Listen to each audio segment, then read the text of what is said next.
What do you guys give me if I kill that bird? Barbara, that's a bald eagle. Get away, Baldy! Yeah! Oh, well, good evening. Good evening and good evening. This is the Wort with Mike, Pete, and Steve, GubsRadio.com. We are live here on GubsRadio.com tonight. Tonight is a great show. Thank you, everybody, for coming in and joining us on GubsRadio.com. We're also live on Facebook. Go to the Gubs Radio Comedy channel, something like that. Go over to YouTube, type in Gubs Comedy Club Radio, and you'll find us live. You'll also find a lot of our shows backed up on all of our social media.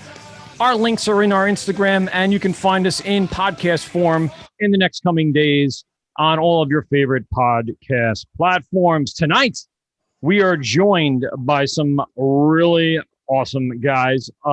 Good thing we had a girl in the studio this past weekend, or 2 weekends ago, to offset the dudeness. But before we begin, really quick, we have some sponsors. Steve, let's take it away right with you because I need a drink after doing the intro. I hear you, brother. All right. So Rosie's Draft Solutions is a Long Island family-owned business that provides professional draft beer system services, line cleanings and maintenance, draft beer line system installs, event dispensing solutions, and more.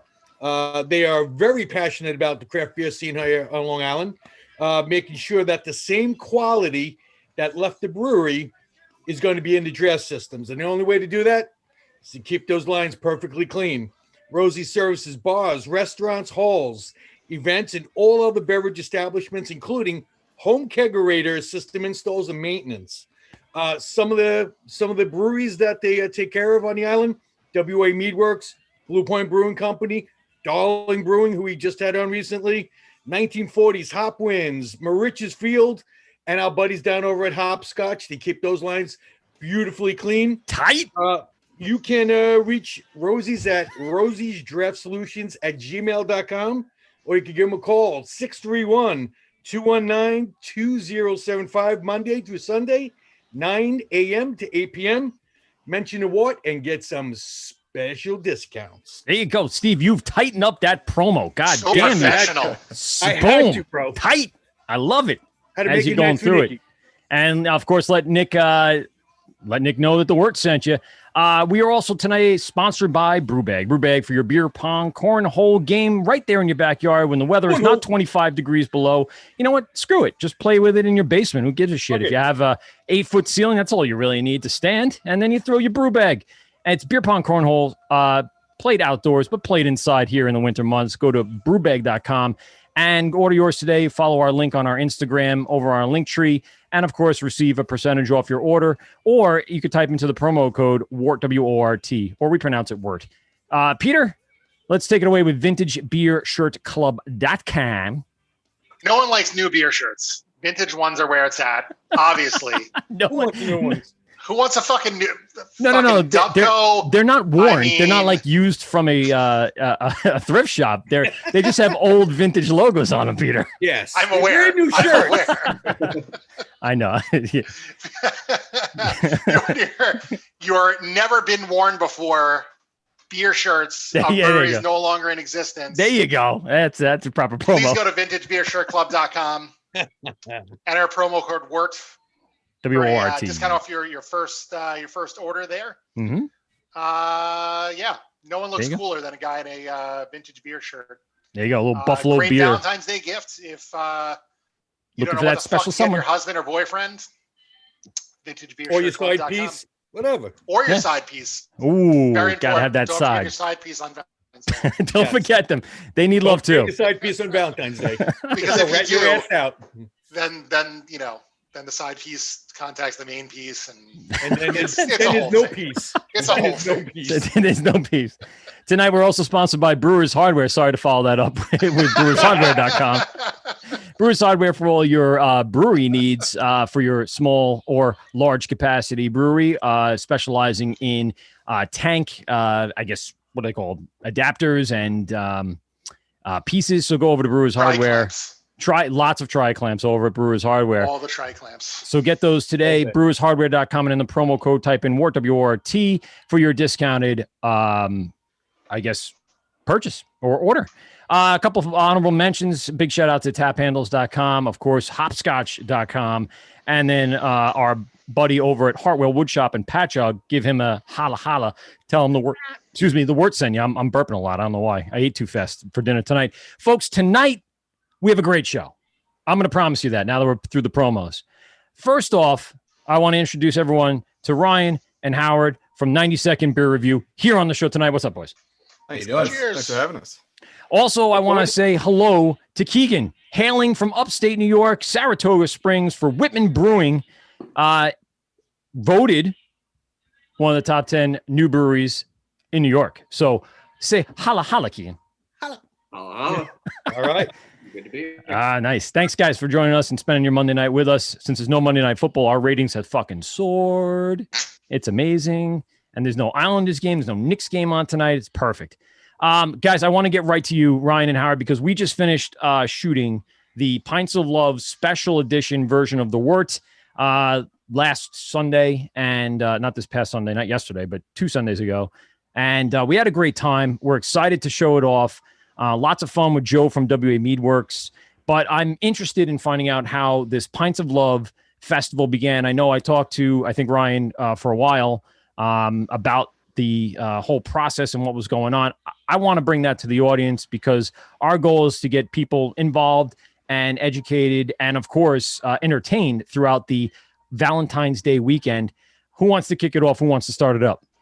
I'll take the start. So I'll start off by saying I don't think anybody goes out saying I'm gonna kick it off with a Valentine's Day virtual beer festival. So I think obviously that's something that came about through the pandemic. We were approached by our platform Lemonade Social for the event, and it was something that kind of got in our heads, and we said, okay, well, if we're going to do this, we want to make sure we're doing it right. We want to make sure that we line up a bunch of good breweries, a bunch of good content. So we started planning and saying, okay, well, what would be a good time that's far enough out? And we kind of looked at the calendar and just said, okay, Valentine's Day is, it's a nice event theme. It's going to be a time where, obviously, with the way things are going right now, people are going to be locked up. They're not going to be able to do their normal routine on Valentine's Day. How can we give somebody something that's going to be an experience that they can have from home? And at the same time, it's typically a pretty quiet period for breweries. So you're going in and, it's something that breweries normally coming right off of dry January, which kind of hits them a little bit. You're into February. People are still running with their New Year's resolutions. And particularly this year with COVID, it's going to be pretty rough for breweries because you don't have especially in like New York City, for example, right? You're not going to have that tap room experience the way you normally would. Everybody had shifted to outdoor, but it's going to be the middle of February, so that's going to be cold. So this was an idea for us to try to get a little bit more notoriety to the breweries, make sure that we were getting people out, get them some extra beer sales, get some more attention on the breweries, and just generally get people to know the people behind the beers that they love so much. Awesome. Yeah, I mean, and again, at its core, I mean, for us, it was really just about trying to provide value. So like, for us, the two things that we wanted to do, one is good content. The other is we wanted to have an option where people could actually get some beer into their house, really enjoy Valentine's Day. And so, being what it is in the United States with being able to retail alcohol, we knew we had to bring in some partners for that. That's where Mark over at Hopscotch came in up in New York. And then we also brought in the Glass Jug Beer Lab down here in Durham, which is both a bottle shop and a brewery. And Chris from Glass Jug, Mark from Hopscotch have been fantastic partners throughout this whole thing. This event would not be going on without them. And we just started reaching out. And honestly, there was a lot of interest from these breweries to be a part of this event, to get back out in front of craft beer fans because they aren't really able to entertain them in the tap rooms. And so We've got 24 breweries signed on for the festival, 12 in New York, 12 in North Carolina. It's a pretty wide range, but, a lot of names that, craft beer friends probably know, Other Half, Burial, Equilibrium, KCBC, New Anthem Beer Project. So there's a lot of great names, a lot of really high quality beer. And we tried to make this as easily and as accessible as possible. So if you go to our website, 92ndbeerreview.com, there's a Pints of Love Festival part of the website. The tickets for the event are just $15, and that gets you all the content for the 2 days of the festival, both when it airs live and for 3 months on demand afterwards. And there's going to be multiple sessions, in some cases 3 sessions going on at the same time because we had so much content recorded for this. So even if you're busy that weekend, you'll be able to go back, watch all the content on your own time. And then if you want to, kick up the experience beyond that, after you buy your ticket and you're in the event, you can go and buy a VIP pack. So we have a New York VIP pack for $100 and a North Carolina one for $90. And you get a 12 pack of beer, 1 beer from each of the 12 breweries participating in your state. You get an assorted box of chocolates because it's Valentine's Day and everybody should enjoy some chocolates. Share a little bit of love. Yep. For those of you that are watching on video, you also get a custom Belgian tulip glass with the Pints of Love logo on there. And then on the other side, you got the 90-second beer review. It's just going to be a really kind of fun way to get some good beer at home. It's going to be a variety of styles, a lot of limited releases, seasonals, things like that.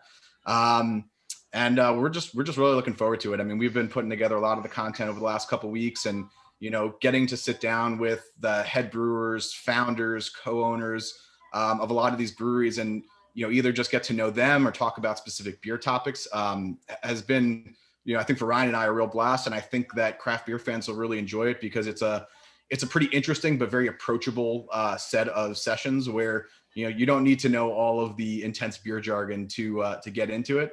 But you'll learn a lot and you'll have some fun while you're at it. This seems like a huge undertaking for what you guys are putting together between the communication between the breweries, between the, drop-off points and pickup points, between all the content that needs to be, run through and filtered down and put into Lemonade Social or Social Lemonade? Lemonade Social. Lemonade Social. It sounds better that way anyway. Social Lemonade sounds a little COVID-y. It's a little germy. It's fine though. No one backwashes. We're good. But yeah, they have a tremendous amount of stuff to undertake. So give us a little insight into how the platform is going to work. So, I mean, you obviously go into this website. Once you have your ticket, you'll have your entry. Now you have channels to choose from as it's going on throughout the weekend. And what's the time frame for the weekends? Like Saturday and Sunday is starting at 10 o'clock, 12 o'clock, 1 o'clock. What's that all looking like? Howard, it's you caught me off guard there. What is it, 1 to 9? Yeah. So we're running Saturday. It's gonna be 1 to 9. Sunday it's gonna be 1 to 8. Like I said, I mean, so basically we're having everything run on the hours, starting at 1 o'clock. And every time slot, with the exception of the final one of the festival, is going to have at least 2 sessions going at once. Okay. And there are going to be a couple that they're going to have 3 different things running at once. There you go. Yep. So and it makes the cool it thing is that big advantage to have that on-demand access for Yeah, exactly. Absolutely. And you can watch it live, right? You can watch it like as it goes, or, you know, you have on demand, right? So if there's certain sessions that line up exactly when you want to watch another one, you have the on demand option. You can just keep it running and, you know, watch it for as long as you want. And if you really like it, you can watch it for up to 3 months later. There you go. And I'm going to continue calling it Social Lemonade because it sounds delicious. So, I mean, once you get in there, obviously the on-demand content, everything runs through their site. Do they have some sort of, I guess, Roku or iOS TV or something like that running as well, an app that people can use through their television to watch it throughout the day? So they do have an app. You can access the app on your phone or tablet or something like that. And then I guess you could probably do screen sharing. Yeah, I was going to say you could just share it up to the TV. Yeah. All right. Yeah. Well, that's cool. I mean, and I would assume because of all of the content, it's all being recorded beforehand and all that has to be brought in. So that's a tremendous undertaking for them. For you guys, have you been viewing some of the content? What can you say about it so far? Oh, definitely. Yeah. I mean, we've been, it's been a lot of content. So I think that was the thing that kind of, as we're going through and we're doing everything, you kind of start off going, it's a virtual festival, how hard could it be? And all of a sudden you get into it, you're like, okay, it's literally as hard as a real festival. Yeah, I think it's one of those things that one day we kind of looked at each other and we're like, what did we get ourselves into? This is probably more than we really wanted to bite off. But it's been really awesome. I think the brewers, the content that we've been getting has been really fun. It's been, I just recorded one today actually with Dan from Artisanal Brew Works. Nice. And love Dan. We were sitting there. Gotta love Dan, because every other session was like 15 to 20 minutes. Yeah. Dan and I just went 50 minutes. And we're sitting there going like, we literally just like tripled like other sessions. How'd that happen? So Ryan texted me and I thought he must have done something wrong, because we have all like the larger format panels, things like, discussions on barrel aged beer, brewing with adjunct ingredients, things like that. But then we also decided to do a series of what we're calling Get to Know a Brewer Q&A. And so it's a set list of questions. And we've sat down with brewers from probably 12 or 13 breweries at this point that are participating in the festival. And it was supposed to be 10 to 20 minutes, kind of some short answers, some funny stories, run through the questions. And I don't know that any of them have gone north of 20 minutes. And then Ryan drops a 50-minute recording on us today. So we're having fun, man. We're just having fun. So we just kept it going. I don't even think I got through all my questions. We had like a dozen questions. I think I got through like 6. Dan was answering questions that I didn't even ask yet. And I'm sitting there going like, how's he doing this? Like, does he have the questions ahead of time? Yeah. I will say we also have we have the North Carolina Food and Beverage Podcast, which is a great podcast down here that focuses on all things in the food and beverage industry in North Carolina. Did kind of a big panel discussion with 5 breweries, and so they had Torch and Crown and Artisanal from up in New York. They had 3 breweries from North Carolina, and even with 8 or 9 people on there, Dan got in a ton of really good commentary. I will say there's one line in there that just totally took me off guard today. And I was sitting there and he was telling this story, and I won't ruin it for anybody that wants to watch it during the festival, but I was literally sitting there going, yeah, well, I told you no handcuffs, huh? So you went for it. That was a full send. So all right. Yeah, dancing off the rails kind of guy. We loved having him on, and we could probably, if we had him in studio, I mean, Steve and Pete would say we'd be there for 4 hours. Easily. He has way too much to talk about, and it's not necessarily a bad thing. Yeah. I mean, you guys, like I said, have a lot of stuff to go through and a lot of stuff to do. I would imagine, like you said, it was a lot of pre-planning, but the weekend of, I'm assuming you guys are going to be just sitting back and watching and checking out the content and see how it all interacts and how people's experience went and getting feedback. What is the experience so far? What do you plan on doing for the future? Is this something you'd probably take to the next level and do an in-person festival for? Oh, that's a to be determined. I think we'll have to see how it goes this year and figure it out from there. I think it's one of those things that see how it works out. As far as what you said, hopefully we are sitting back and relaxing. I don't want to be dealing with any issues day of. Website crashed. Yeah, I'm knocking on wood. This is what I promise. Don't say that shit. Don't say that. Hey, and if anything on that front happens, Lemonade Social's got a 24/7 support team, so they'll take care of that piece for us. Nice. But we do actually have a couple sessions that are going to be recording live the weekend of. We kept that to a minimum because we really wanted to avoid a lot of the tech and the sound issues, and we wanted to make sure that people get the content that they want to see and that they paid for. And so we are going to have the guys from Taproom Sports doing a live NFL draft preview show. Oh, that's cool. During the event, they're bringing on a draft expert from Draft Utopia to do that. We're having the North Carolina beer and chocolate pairing session is going to happen live. I saw that. That's cool. So there's going to be a couple of different live ones. But yeah, to Ryan's point, I hope that for most of that weekend, we're just sitting back and enjoying a couple of beers from the VIP pack. And I actually brought something special today. So we have not announced any of the beers that are going to be in any of the VIP packs yet. And we're going to give you one today. So this is on cassette. It's a hazy double IPA from New Anthem Beer Project in Wilmington, North Carolina.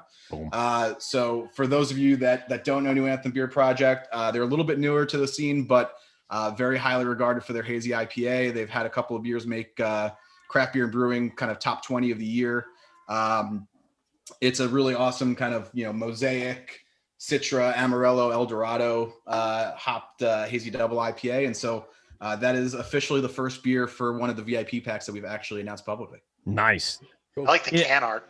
Yeah. Just the red, red boom. wrap. They have very definitive kind of like differentiated branding. So a lot of their cans are single color with just their logo and a quick description of the beer and which hops were used. because a big chunk of what they produce is hazy IPA right now. Yeah. Now for the festival itself, it's $15 just for the festival, and VIP pack, 90 for North Carolina and 100 for New York. Do you have to get the festival? You have to buy that and then the VIP? You do, yeah. So you need to essentially picture it like a real festival. You need to get in the door first before you can buy something. Cool. So that's the way it works. And those two have to be differentiated because of laws, you know. Right. So Lemonade Social doesn't have a license to sell beer. So beer distribution. Social Lemonade or Social Lemonade, if you want to call it that, right? So that's where you kind of go in, you buy your ticket, and then as a separate purchase, you would have the beer packs that flow through glass jug or hopscotch. And I would also say more practically. So, when you think about the ticket cost and the ticket revenue itself, 90-second beer review, it's just Ryan and I. This is a first-time festival, but we wanted to find a way to give something back to the content providers and the musicians and that are being part of this festival. So we're literally giving each of them a percentage of the ticket revenues. So the bigger the event gets, the more tickets that get purchased, the more money that they make on their sessions that they're providing for the festival. So that was kind of our way of trying to do something to give something back to them. So, for everybody out there that wants to get involved, even if you don't want to go down the road of the VIP pack, definitely pick up a ticket and come enjoy some of the content. You could even chalk it up to being a donation to, people, performers, live event people that are struggling in this time, that don't have an avenue or an outlet to display their creativity. And this is a great way to do that. Plus, you're going to get something in return. You're going to get a little entertainment. I saw a bunch of music announcements. Tell us a little bit about what the music end of this is. Yeah, Howard, so you want to take that one? Yeah, so we've got a kind of variety in there. So we've got a couple of DJ sets. We just announced yesterday, Chris Conde is a San Antonio, Texas-based rapper. So he's going to be performing, and he's got a really cool story. He's really involved in the LGBTQ community down in Texas, and a lot of his songs talk about his experiences. And then we've got a North Carolina-based string band called Into the Fog that does a lot of performances in and around this area. They always pull a really great crowd. It's kind of a cross-genre string band. And so those are going to be some of the main music acts. We actually, from what our initial plans were, actually pulled back some of the music because we had so much beer content that we wanted to make sure that that we didn't overwhelm people with like 4 sessions going on at the same time. Yeah. So we're basically going to have the early parts of the day, you're going to have mostly beer content. We do have the girls from Bar and Beer Inc. doing a beer and bar class one day, and then a beer and yoga class another day. So kind of earlier in the day, each day, you can kind of get off out of your chair and get moving a little bit, and then stretch it out, Pete. Yeah. You got to stretch your shit out. Not for Steve. Pete's got to get that downward facing dog going to get that neck all loosened up. Absolutely. And then later in the day, you'll get your beer and chocolate pairings, and then you'll get a little bit more beer content plus some music to kind of wrap up your day each day. That's awesome. What are the chocolates that come in the VIP pack? Is it Hershey Kisses? Of course you fat Hershey's with almonds. So we actually have some pretty cool chocolates. So they're hand selected boxes. So up here in New York, it's from Sayville Chocolatier. So huge thanks to them. They've been really awesome. And I know where they are. I've had some of their stuff before. Delicious. Yeah, well, there's an endorsement if I've ever heard one. Yeah. So, I mean, it's chocolate for Christ's sake. Can't go wrong with a little dark, little strawberry, little anything in there, a little jelly ring. Exactly. I mean, if you're going to run with some handcrafted beers, you might as well go with some handcrafted chocolates, right? Damn so right. I would imagine that pairing is going to be a lot of porters and stouts. And actually, no, you'd be surprised. Crispy boys and chocolates. Crispy boys and chocolates. Actually, we have IPAs in there. We have some couple IPAs, and we have a stout. So okay, yeah, it's taking you off guard. We're not going right down right down the middle there. And in North Carolina, I think we're actually gonna take it a little bit further. I think we're gonna do some fruited sours with some chocolate. That makes some sense. Do a little bit of citrus with kind of the richer chocolates, and but and so North Carolina, we're doing the same thing. So Ryan and I both really wanted to try to keep as much of the stuff going into the packs local as possible. So down here, we're using Azor Lease chocolate, which is based over in Raleigh. And Reginald over there has been a chocolatier for a long time. He has his own small business. He's a one-man show, and he's putting together a custom 9-piece box of chocolates for the VIP packs with the pairings in mind. So it's gonna be pretty cool. Pete, you in? Yeah. we Chocolate. talking truffles or what kind of chocolate? Are we talking truffles? Wide variety. We got truffles, we got jellies, we got everything. So now I'm starving. I need a meal. I got other questions, not beer related, to you, Howard, because I'm a big Duke fan, and we're going to talk North Carolina and some sports in a little bit. Yeah. Oh boy. Because I know you said Wilmington. I'm like, duh, Wilmington. Well, I'm in Durham, so I'm about 10 minutes from Duke's campus. Dude, just throw a stone at Coach Che and tell him to stop being freaking 500 this year. What the hell's wrong with him? COVID really screwed up my life. See, the problem is though, so when I moved down here about 4 years ago, but I've had family in Chapel Hill my whole life. So I'm actually a Tar Heels fan, much to the dismay of one of my coworkers down here that is a born and raised Duke fan. I think her family was literally like boosters for the Duke program, and she had like Christian Leitner hanging out in her living room. You walk in, you're like, shit, I can't be here. Damn it, I gotta go. Now, I wrong shade of blue today. Like, this is just awful. So. I don't mean to crush your sports talk. No, we'll get to that later, Mikey. More importantly, because I know a lot of people have asked me this question. So the pickup for the beer, if they get the VIP pack, it's through Hopscotch on Long Island. So it's through Hopscotch, it's through North Fork Brewing, it's through Interborough, it's through Torch and Crown, or Equilibrium.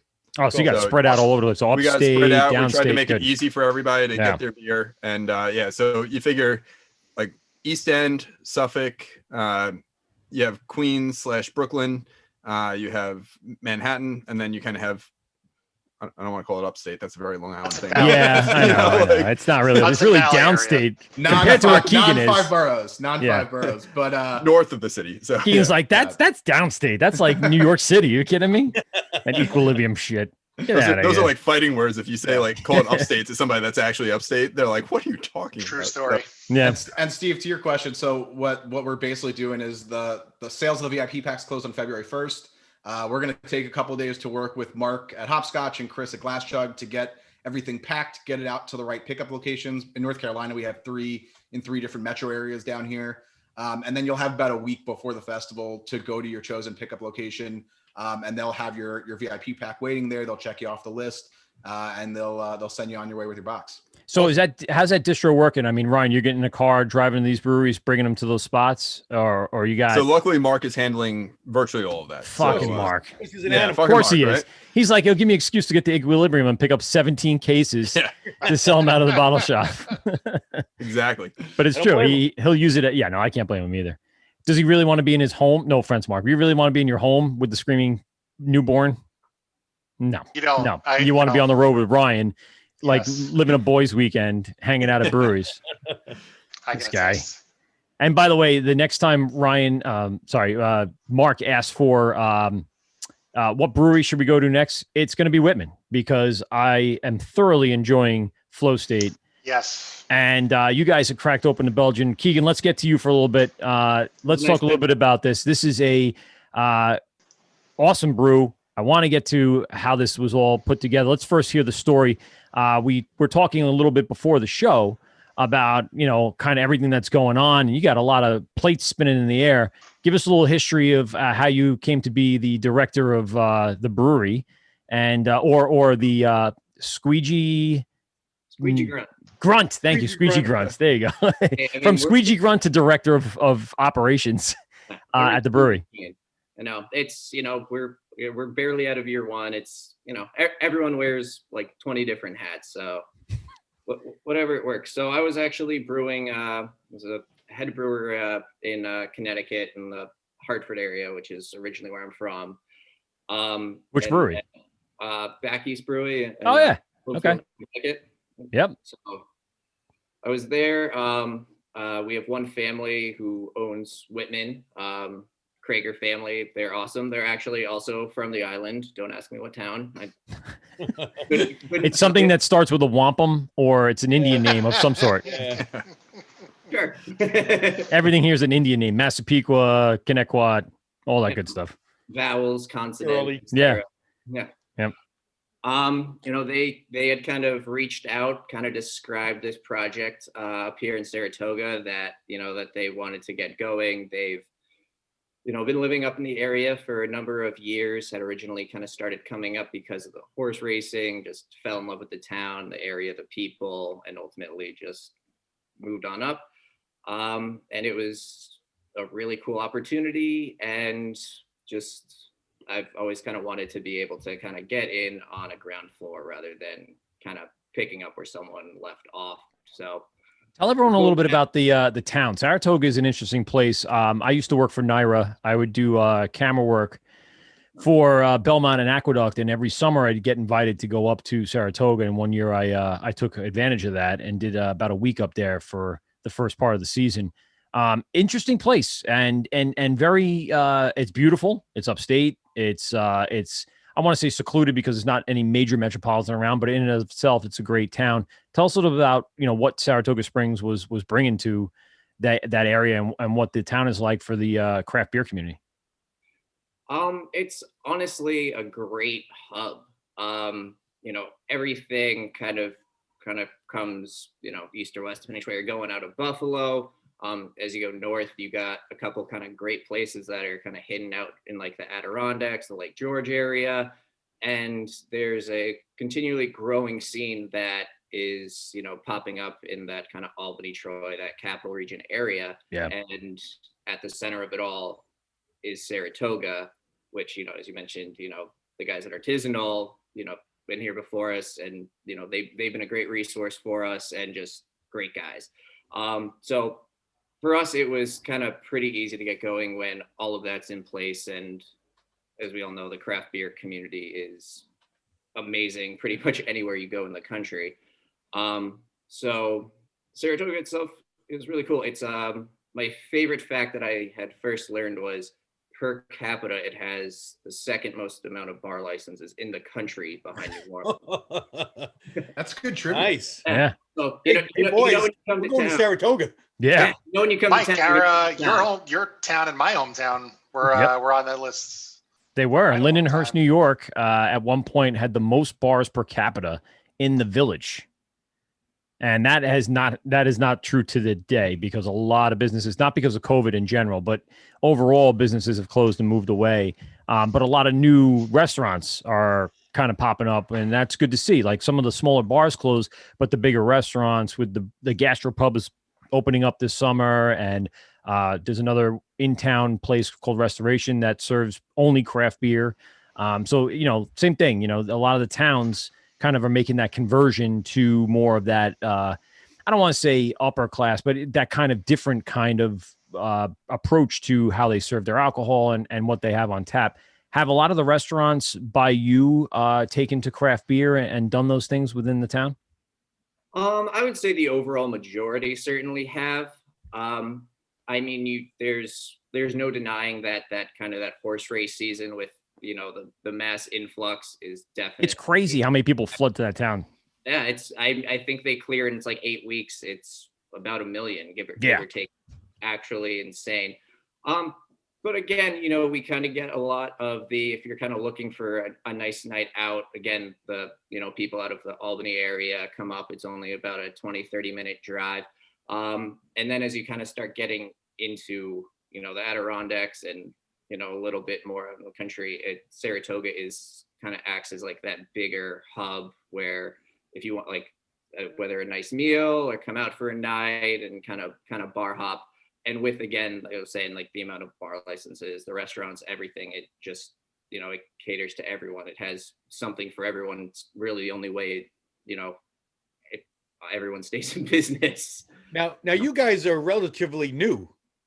Yeah, so we just are coming up on closing out our 13th month open. So we opened right around New Year's of 19. So we managed to get a good couple weeks in before COVID hit. Oh man, yeah, certainly a interesting first year is the word I'm going to go with. Well, you had all these plans, obviously, to distribute, to have contracts, to put stuff in kegs. How is that pivot to, I guess, can distribution and stuff like that? Well, so our game plan was always that Saratoga kind of was always just, even as a town, a getaway, a destination. And that was something that they wanted to kind of carry over into the business. So, we were always, our taproom focus first, and then if there's, more to go around, then, we'll kind of hook our friends up. Obviously with COVID and indoor dining shutting down, reduced capacity, everything else, we've expanded slightly where we'll send a couple specific brands as far down as, Albany, the capital region.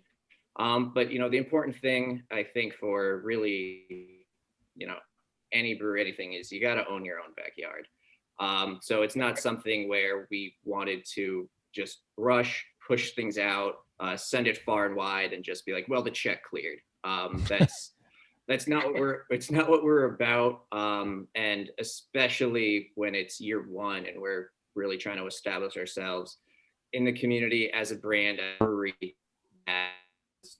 we make an effort that's not going to be, people's first impression of us. Right. We're on a 10-barrel system, and I'm fortunate enough to have 9 fermenters. Nice. All 10 barrels. So it's been a really, really big advantage for us is being able to do lagers and actually lager it for 4 kind of thing, and just really let them go. We have that tank space day one. That it's not just kind of turn and burn, we got a distributor truck coming, or, that's the more weeks it's tied up, that's less turns, we're making less money. And that was honestly a big part of why I kind of signed on to this project, where if we're not happy with it, it's either going to get some more time in the tank, clean itself up, do what it needs to do, or, it goes down the drain and, we try to learn from it and move on. And now, are these your recipes, or is there something else? Yeah, so all of the recipes are mine. We still managed, even on a 10-barrel system, which for not really having people in is a pretty decent size, we managed to brew 44 different batches, and most of which were one-offs this year. Nice. So kept me busy. Which recipes do you think stuck? Which so if you did, so many of those were one-offs, what do you think gets a second brew? What recipes really worked? How about Flow State? Yeah, so that was actually our first time doing Flow State. It's always nerve-wracking. We don't have a pilot system, so it is commitment. Hope you get it right, and then I stress about it for 2 weeks till I can actually start tasting it, get a good night's sleep or two, and then it's on to the next one. The styles we've really seen people respond to are those lagers. Obviously, the New England style IPAs, are huge, and they're not going anywhere. What's that? Tell me more. What are those? Well, so, and then, we do some light farmhouse things. And then the rest is, we kind of bounce around on the experimental side. Part of it is me. Brewer ADD, if you want to call it. I often describe my brewing style as just dog chasing cars. I get bored very, very easily. You could park me up on an AB InBev brew deck and be like, okay, brew Bud Light. You could, take me to, Treehouse, park me up on the deck and be like, all right, go crank out New England's. I'm going to get equally bored in the same amount of time. So we always want to have that, that kind of spread everything out on our draft board as well, where a little something for everyone. And we want to also kind of help educate the consumer that, get you a little out of your comfort zone. Well, if you like this, this is the next logical progression. Let's have you try this. If you like, and just kind of keep expanding people's palates. And then hopefully as we grow, build, and, continue to earn people's trust, we'll kind of continue taking some shots downfield. One of my favorite beers that we were able to do this year was we were actually able to, oak age, a classic old school German lager. Nice. It. Was it Beechwood aged? Oak. Just American oak. There you go. Fuck that beechwood. Keep that at the ocean. Yeah. Well, you can get beechwood malt. I mean, that doesn't really come with age, but That's a good point. but yeah, and then one of the things for 2021 that we're really getting into that I'm most excited about is some of our beer wine hybrids as well. The Finger Lakes, kind of upstate. We got a lot of great choices, and we just really want to connect. We work a lot as well with our kitchen. We have a full kitchen as well. You do. And that allows us to kind of tie in some really cool flavors that the kitchen's using into our beer, kind of pre-plan with things with the menu that that kind of come out in sync. Now describe to our audience, what is Wort and Whitman, the brewery itself? Because you have a whole lot of other things going on besides doing some really great beer. You got a coffee house, you got a cafe, you guys got, I mean, I think got a laundromat next door. You got all of a sudden you're making Chinese food in the adjacent strip mall. I mean, what do you got? You got dumplings brewed with the Whitman IPA. I mean, don't threaten me with dumplings. Great idea. Our executive chef go crazy for soup dumplings. So, maybe it'll test the waters on a IPA soup dumplings. Oh, like it.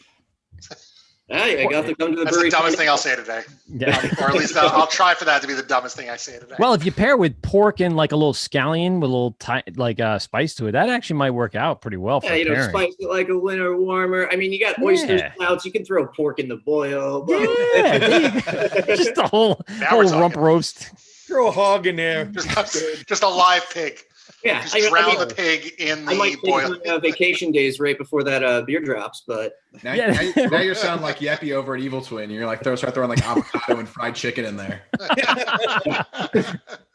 So some vegan sprouts. Let's get the sprouts in there. We're good. Yeah. I will say it was very nice with having that kitchen and having their food vendors. Especially we're talking winter. Kind of pastry stout season. I never realized how much cheaper kitchens and like food vendors can get like vanilla pods than meat brewers can through traditional methods. Fantastic, It's like, and it's not even something where I'm like, oh well, this can save money. It's I can use double. Restaurant Depot's a hell of a drug. Yeah. It's dangerous and I am hooked. But yeah, so it's full kitchen. We have amazing executive chef Brandon Shako. Actually, a quick shout out to him. He a few years ago won Best Young Chef in Detroit. Ooh. Brought over his Detroit style pizza. It's like Sicilian, right? It's a square Sicilian. Yeah. It's mostly like Sicilian. And I kind of refer to it as like a cross between a Sicilian and deep dish. Oh, okay. It has like that grandma look to it, doesn't it? Yeah. No, absolutely. Showing you what I know, I hadn't had it prior to him making it, and it was one of those things where I was like, "What's the Detroit style? Is that just did you screw up making like a deep dish? Like that's what'd you do to the pizza?" Yeah, and then he just plopped one down in front of me. I ate it, and I was like, "Well, shit, I can't talk smack anymore. This is awesome." So, he's been killing for us up, and then upstairs we have the cafe. So upstairs, second floor to the room. Yeah, it's 2 floors. Jesus. Yeah. All right.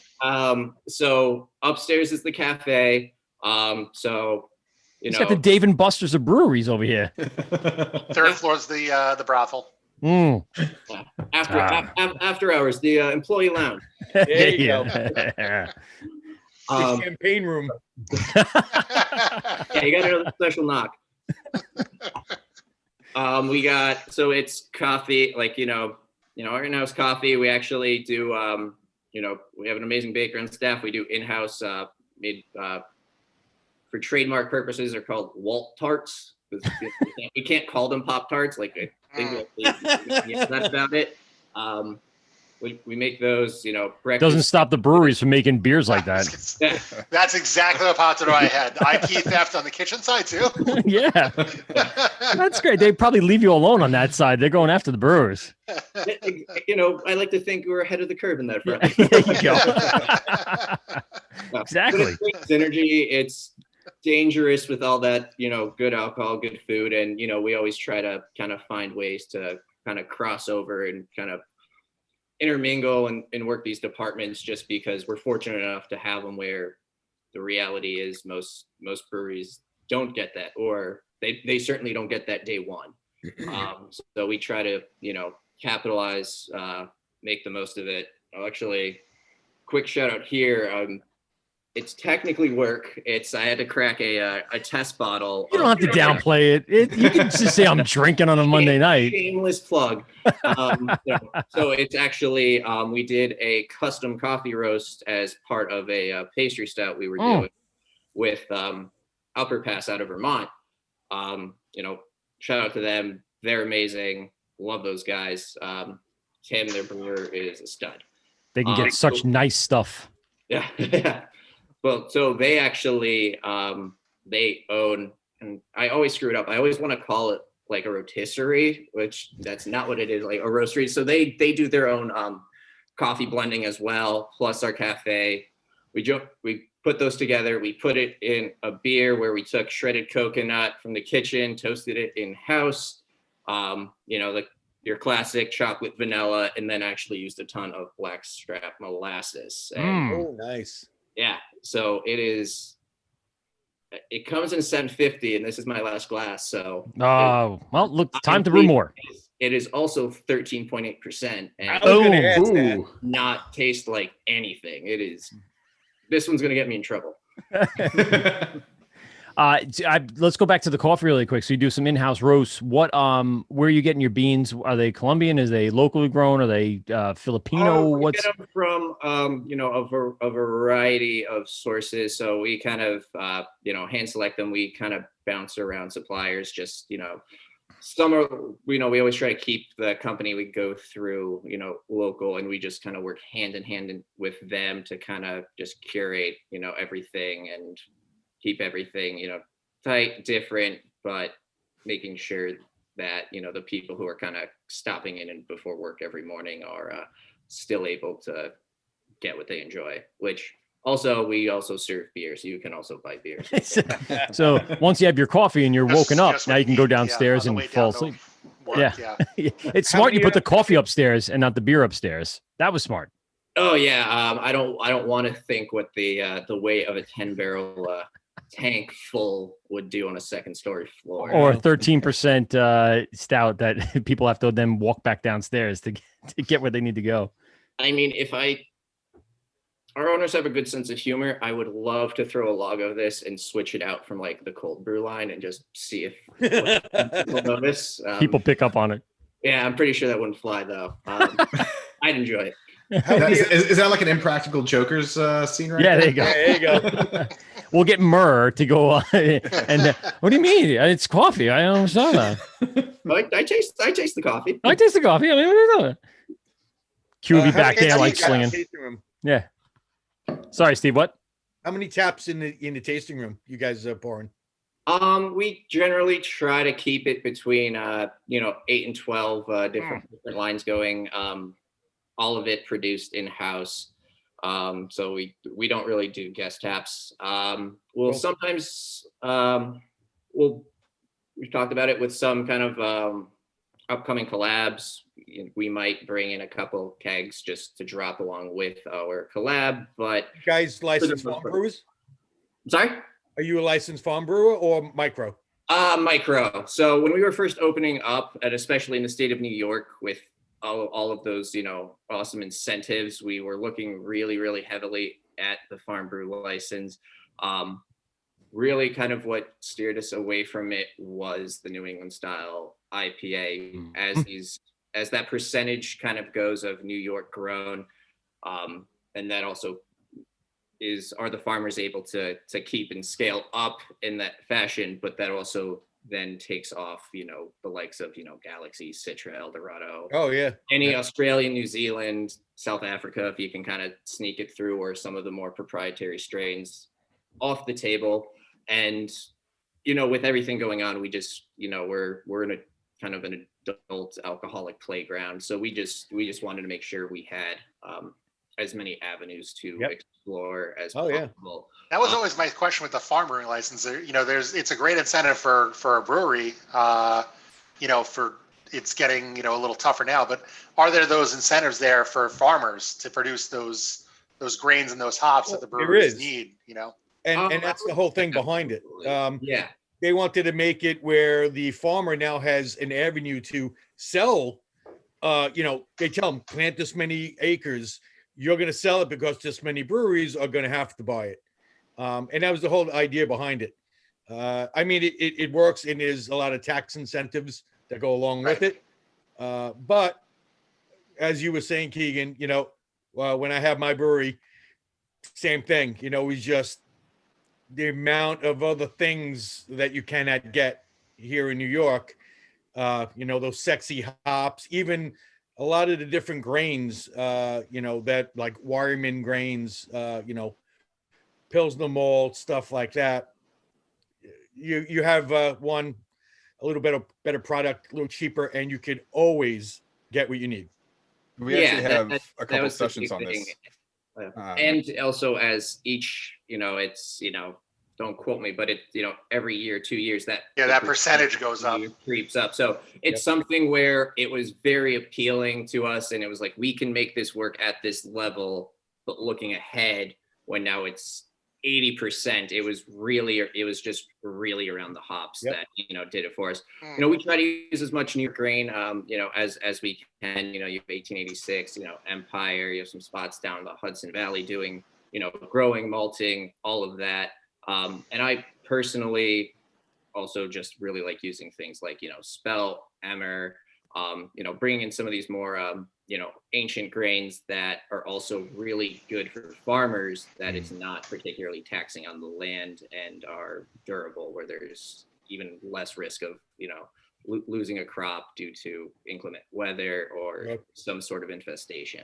Yeah, that'd be tough. I have two questions to follow up. First, Ryan, what were you going to say? You said you had some interviews with people that were talking about this.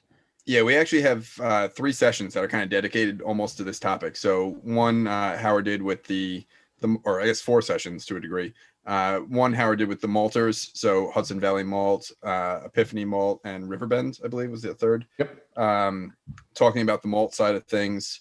We're talking about the hop side of things. We have Ian from North Fork, and I'm blanking on who's at North Carolina. It's the university. Dr. Janine Davis from the Horticultural Sciences Department at NC State. Holy shit, we might as well call Ian a doctor too. That's a pretty mad scientist. So I said right off the bat, I'm like, I am walking into this knowing that I'm the dumbest person on this call. But that's sorry, really you might cool. have been. You might have been. Ian's a flood of information, and then you had a real doctor. So yeah. And then so we had both brewer guilds. So the New York Brewers Guild and North Carolina Brewers Guild to talk about the sessions in the respective states. And this is actually one of the topics in the New York Brewers Guild of, on the malt side, things are coming along pretty well. It's the hop side that they're trying to catch them up. And like Steve said, they're actively going in and trying to catch the hop side up. But they've been doing a ton of work with Cornell. And as much as they're trying, there's just a certain process, because you need to kind of get it up to speed and up and running, and it's going to take a while to get the hop side up. I guess my question is, Keegan, when you guys got in on it, was the percentage already higher than when it was first introduced? Did you get in on the ground level, and then as you progress throughout the years, your percentage goes up? I'm not sure how exactly it works. Our understanding, based on talking and everything, was that it doesn't really matter when you get in. Is like each year, if you have that license, you have to meet that requirement. So if it's 70% this year, that's 70%. It doesn't reset for you at 40% when it started, and then you can catch up in 4 or 5 years. It was by 2022. Again, don't quote me on the numbers. Like 60% by 24, 25. 80. And it's not something like, well, if you've gotten early on it, you're locked in at that, that 20, 40%. It's everyone kind of goes together. Yeah, so when they kicked it off in 2012, it was at 20, which was super acceptable, right? And the two things kind of go hand in hand as they've been trying to grow up the malt and the hop side. And that's why they kind of based the numbers as they did, because giving time for things to kind of get up and running. So now I believe it's at 60%. I think that kicked in like 2019. And I want to say 2024, I think it's going to 90%. Yeah. And that's not tough. long enough. I think you should have had at least maybe like 4 years in between each increment, just to allow the farms to catch up, and then allow the distribution to catch up, and then allow the breweries to catch up. And then I think a progression would work better. Well, it's always breweries easy. are doing dual licenses. Yeah. Getting a farm and they're getting the micro. Right. Because then you can brew certain brews under the farm, and then the ones that you and you can open up an additional location. You can serve the spirits and the wine. Yeah, is that, Keegan, something you consider just to kind of secondary your licensing, just so you can do that expansion once, I guess, COVID's over, obviously, and after you've got a few years under your belt? Yeah, no, we would love to. It's really, again, to kind of circle back to the hops, and that it's not an indictment on growers or like the legislation. You're looking at really 3 to 5 years before a farmer is going to have a commercially viable crop. Right. Big investment for them in time and space. I also don't envy them, because on top of all that work, they then have to do the tough job of guessing what hops are going to be in demand. What's going to be cool 5 years from now? Yeah. And you like make it cool. We can't even do that. So, and that's not even factoring in like, oh, well, what are other people growing? Because much like any kind of agricultural supply, if it's overproduced, their price drops. I don't envy them at all. They have a tough job, and I love and respect what they're doing.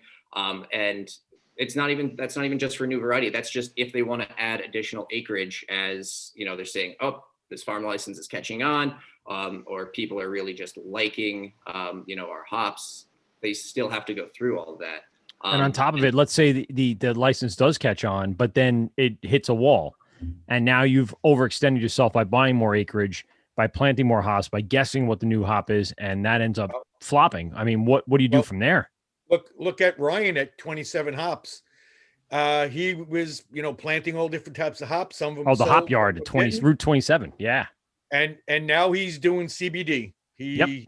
Majority of his fields are all, hemp plants. Yeah. Well, that's not. He's just waiting for that other legislation to pass. Yep. Yes, where it's not just hemp. Well, if you are going to do that, the hemp plants are actually really, really good for prepping soil for hops. Smart. So a little rotation. Yeah, so that's something. Yeah, you can kind of rotate the fields a bit there, or you can ride the hemp. I mean, if that's wait on the legislation. Both. I'll get ahead. Yeah. Yeah. Well, I don't know if you guys have the same problem in New York. I mean, the thing that is actually a problem down here, and it'll get talked about a little bit, I think, by Dr. Davis from NC State. Like, there are hop growers down here, but the yield, like per acre of land, the yield that you can get on the hop strains growing in North Carolina is just nothing comparable to what they're getting in the Pacific Northwest and a lot of these other regions. And so, and it's all weather, right? Yeah. And so it ends up it's a cost issue, because they have to charge more to just make it by, and then it becomes that brewery's not going to buy your hops if they can just ship something in from Oregon. Right. And then you also have to make the investment as an agriculturist or a farmer to then possibly to weather that storm, especially up here in the Northeast, and do greenhouses, to build a greenhouse, the temperature control, utilities involved, the watering, everything. One of the key things too is any of the real, like, United States, I'll go with North America hops that are sexy, they're all trademarked. Right. Mosaic, Citrus, Simcoe, Cashmere, Galaxy. They're all, and so farmers here in New York and North Carolina can't grow them.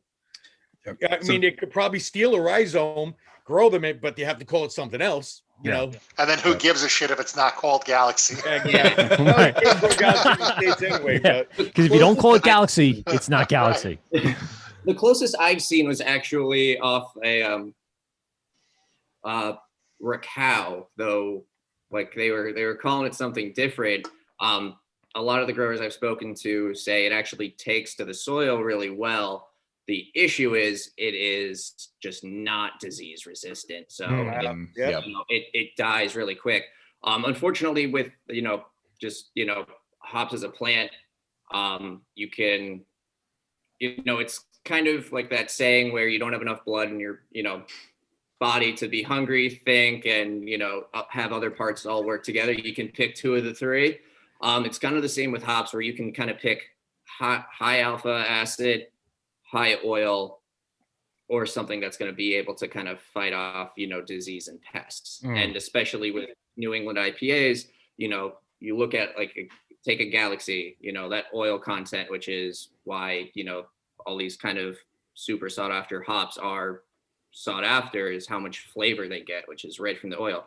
Coincidentally, they're all also very high alpha, and New Zealand, Australia don't have any natural, diseases or pests. So they actually have no dewy mold, which was when I heard that, and that's a big killer of hops in especially on the East Coast, is mold.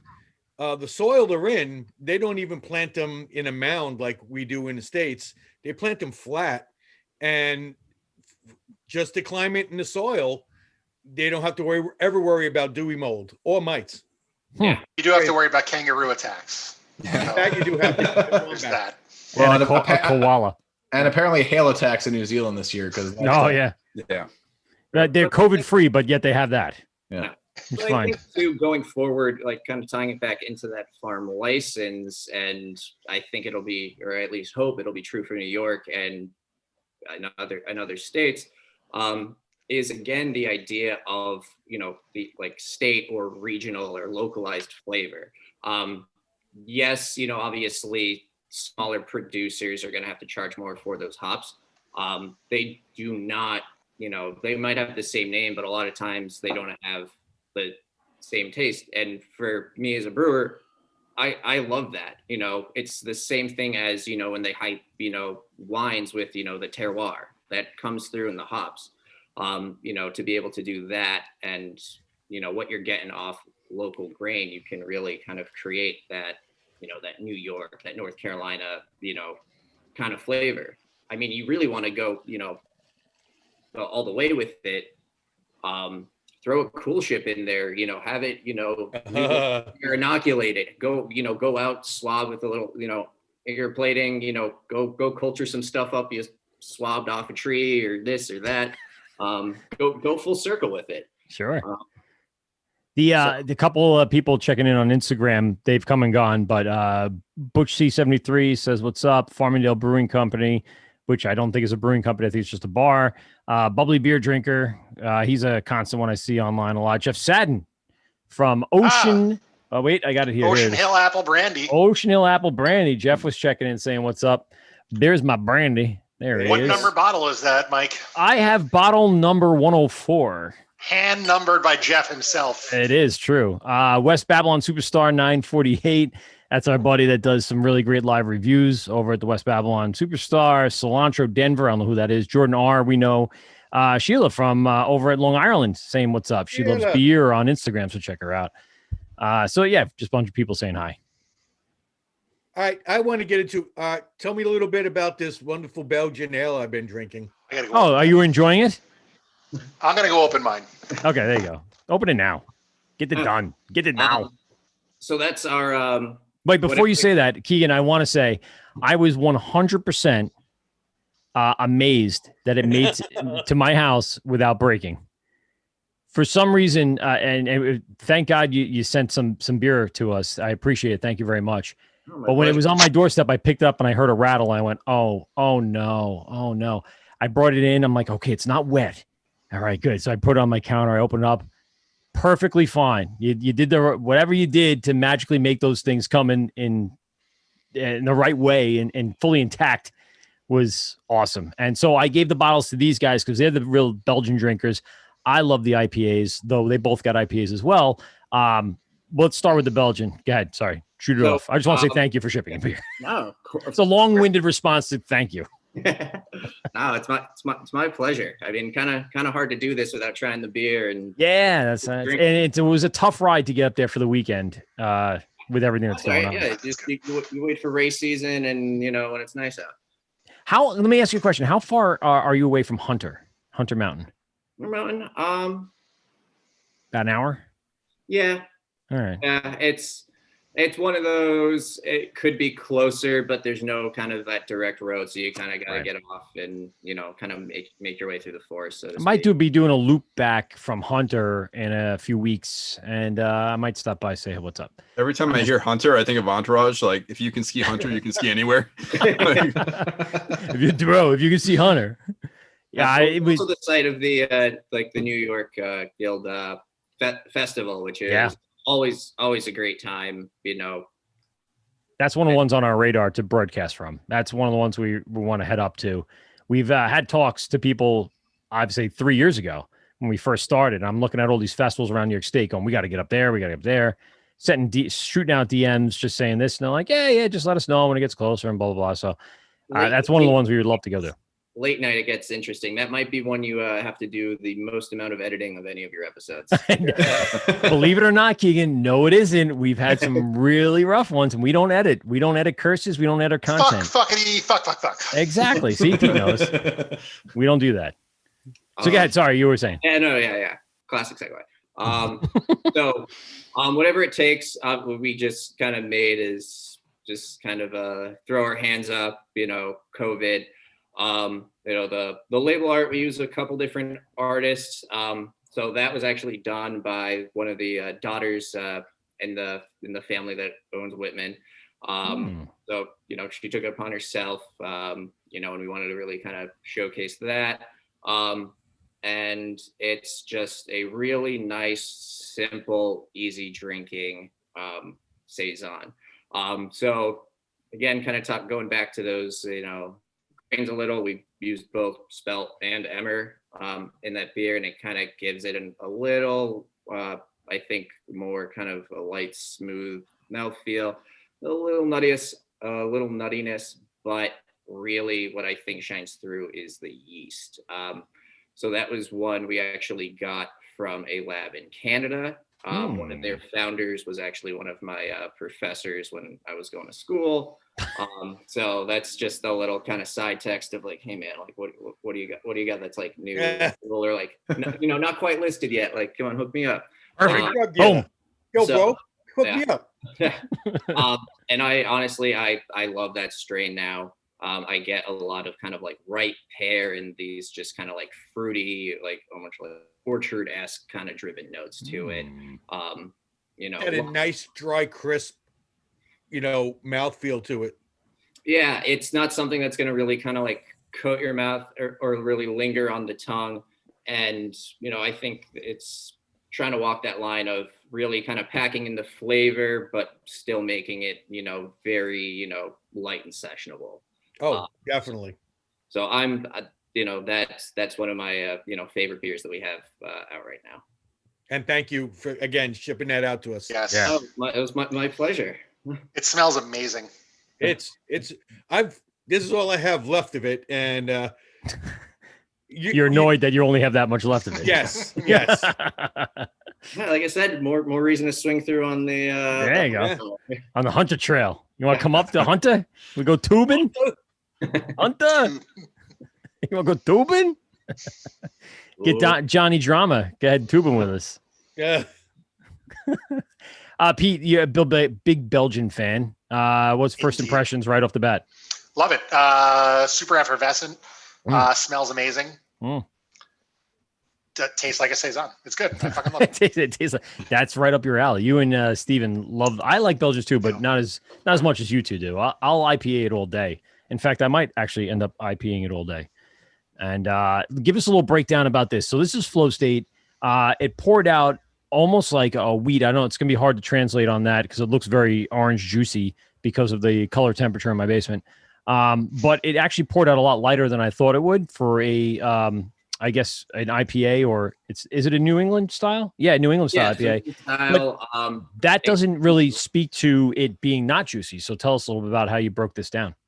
So it was the so it's an all Nelson Sauvin hop, and Nelson Sauvin, as you know, us here know, and possibly the listeners, or if they don't, it is tends to be kind of in that kind of more floral, that white wine, gooseberry are always kind of those key notes that kind of get like really thrown around, and as such, we just didn't want it to kind of get lost in the standard kind of big citrus, bold esters. We wanted to kind of keep it light, let the hops just kind of shine through, do their own thing. And as such, we went a little higher than our traditional bill on it with wheat malt.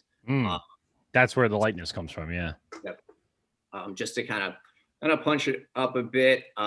And let it get out of the way. Sometimes with that 2-row pale malt, you can kind of get some grainy characteristics, which obviously we don't want in this. And we just like I said, we wanted the hops to do the work. This isn't something where we're trying to have the IPA strain, get it propped up with esters. This is just hey, we like this hop for what it is.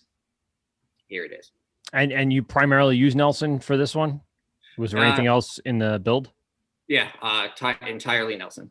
Oh, so it's just like a single hop New England. So did you have to sell your firstborn for that hop, or? No, I just had to be on my best behavior and just make sure our owners were in a good mood, and tried to bury it a little bit on the order list. But it's the kind of the nice thing is like going into it, like we kind of have our set budgets where it's something where when I order for that or like a hop like that, that'll be something where we'll throw a lager in the tank that week, so the cost kind of offset being just grain, water, yeast, let it sit, barely any hops. Versus now we're throwing a lot of expensive hops in one. So kind of trying to balance it out that way. When you're getting such a great deal in vanilla pods, I mean, you can offset the cost there. Right. There may be a reason you don't see a whole lot of single hop Nelson Sauvin IPAs out there. So well, we thought, we had it, and it was like, let's do it. So that's I when don't know how often we'll be able to get to make this one, but I'm always gonna be excited and stockpile when we do. I have one left in the fridge. I'm gonna save it then, because if I'm not gonna see that for a while, I'm gonna hold on to it till the day I need it. What's the ABV on this? Because I didn't see it on the can art, which by the way is pretty cool. I like what looks like the front of my notebook back in 8th grade. It's fantastic.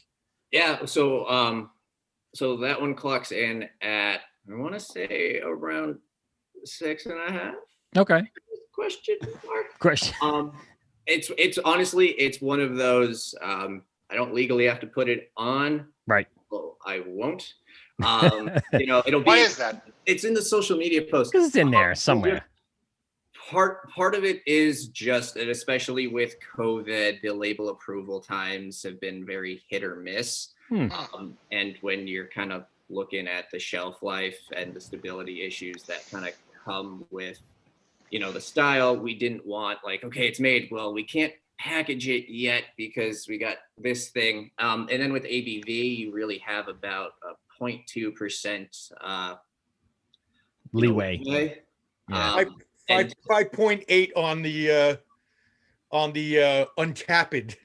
Yeah, but that's user based. That's not he didn't make that, so they're just guessing. Yeah, whatever you say. Sure. Yes. Yeah.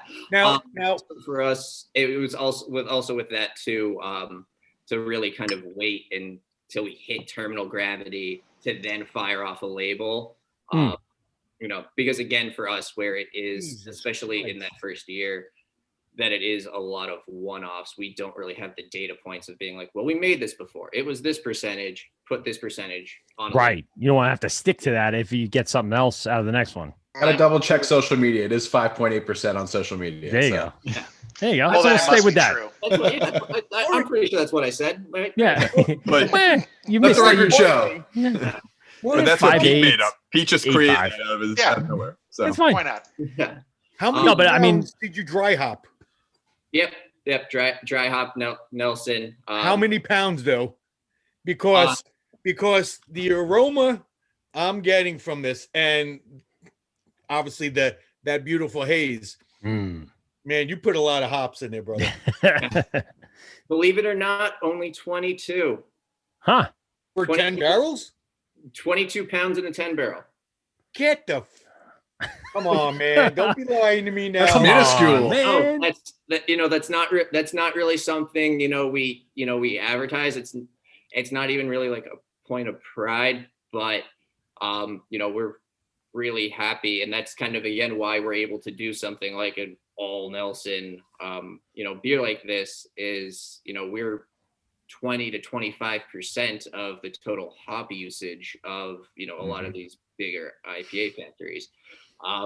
It's something that I've just honestly been playing around with most of my career in brewing, and we think it works. Part of even going back to the ABV on the label, I am a notorious kind of tinkerer with recipes. No matter what, it could be the best beer ever made. I'm gonna taste it and be like, but if I just do this little bit, I could do this and that. Which, to be fair, tinkering does not always mean make better. It's true. Yeah, I actually had a cellarman of mine once, not at Whitman, dragged me around to a can release because I was like, yeah, it's good, and like I'm glad people are enjoying it, but I just want to. And literally like pulled me to the back of the brewery, and he's like, we're not open yet, but you see where the line for people to like get cans ends, and I'm like, no, and he's like, exactly. Is it Treehouse? Did you go to Treehouse? Recipe. So this was it was Ice Cream Man at back east. Ah, okay, all right. So and that's like in all Citra, New England. Mm. I'll do 1 to 2 hops. At a certain point, I think things just kind of are able to get muddled, and I like to just be able to just pick out the distinctive flavor And highlight that flavor and present it to everybody like a pedestal. Here you go. This is the hop. This is the beer that goes with it. $40 a pound for something, like I'm gonna damn well make sure you taste it. That's a good point. I like the way you think. Yeah.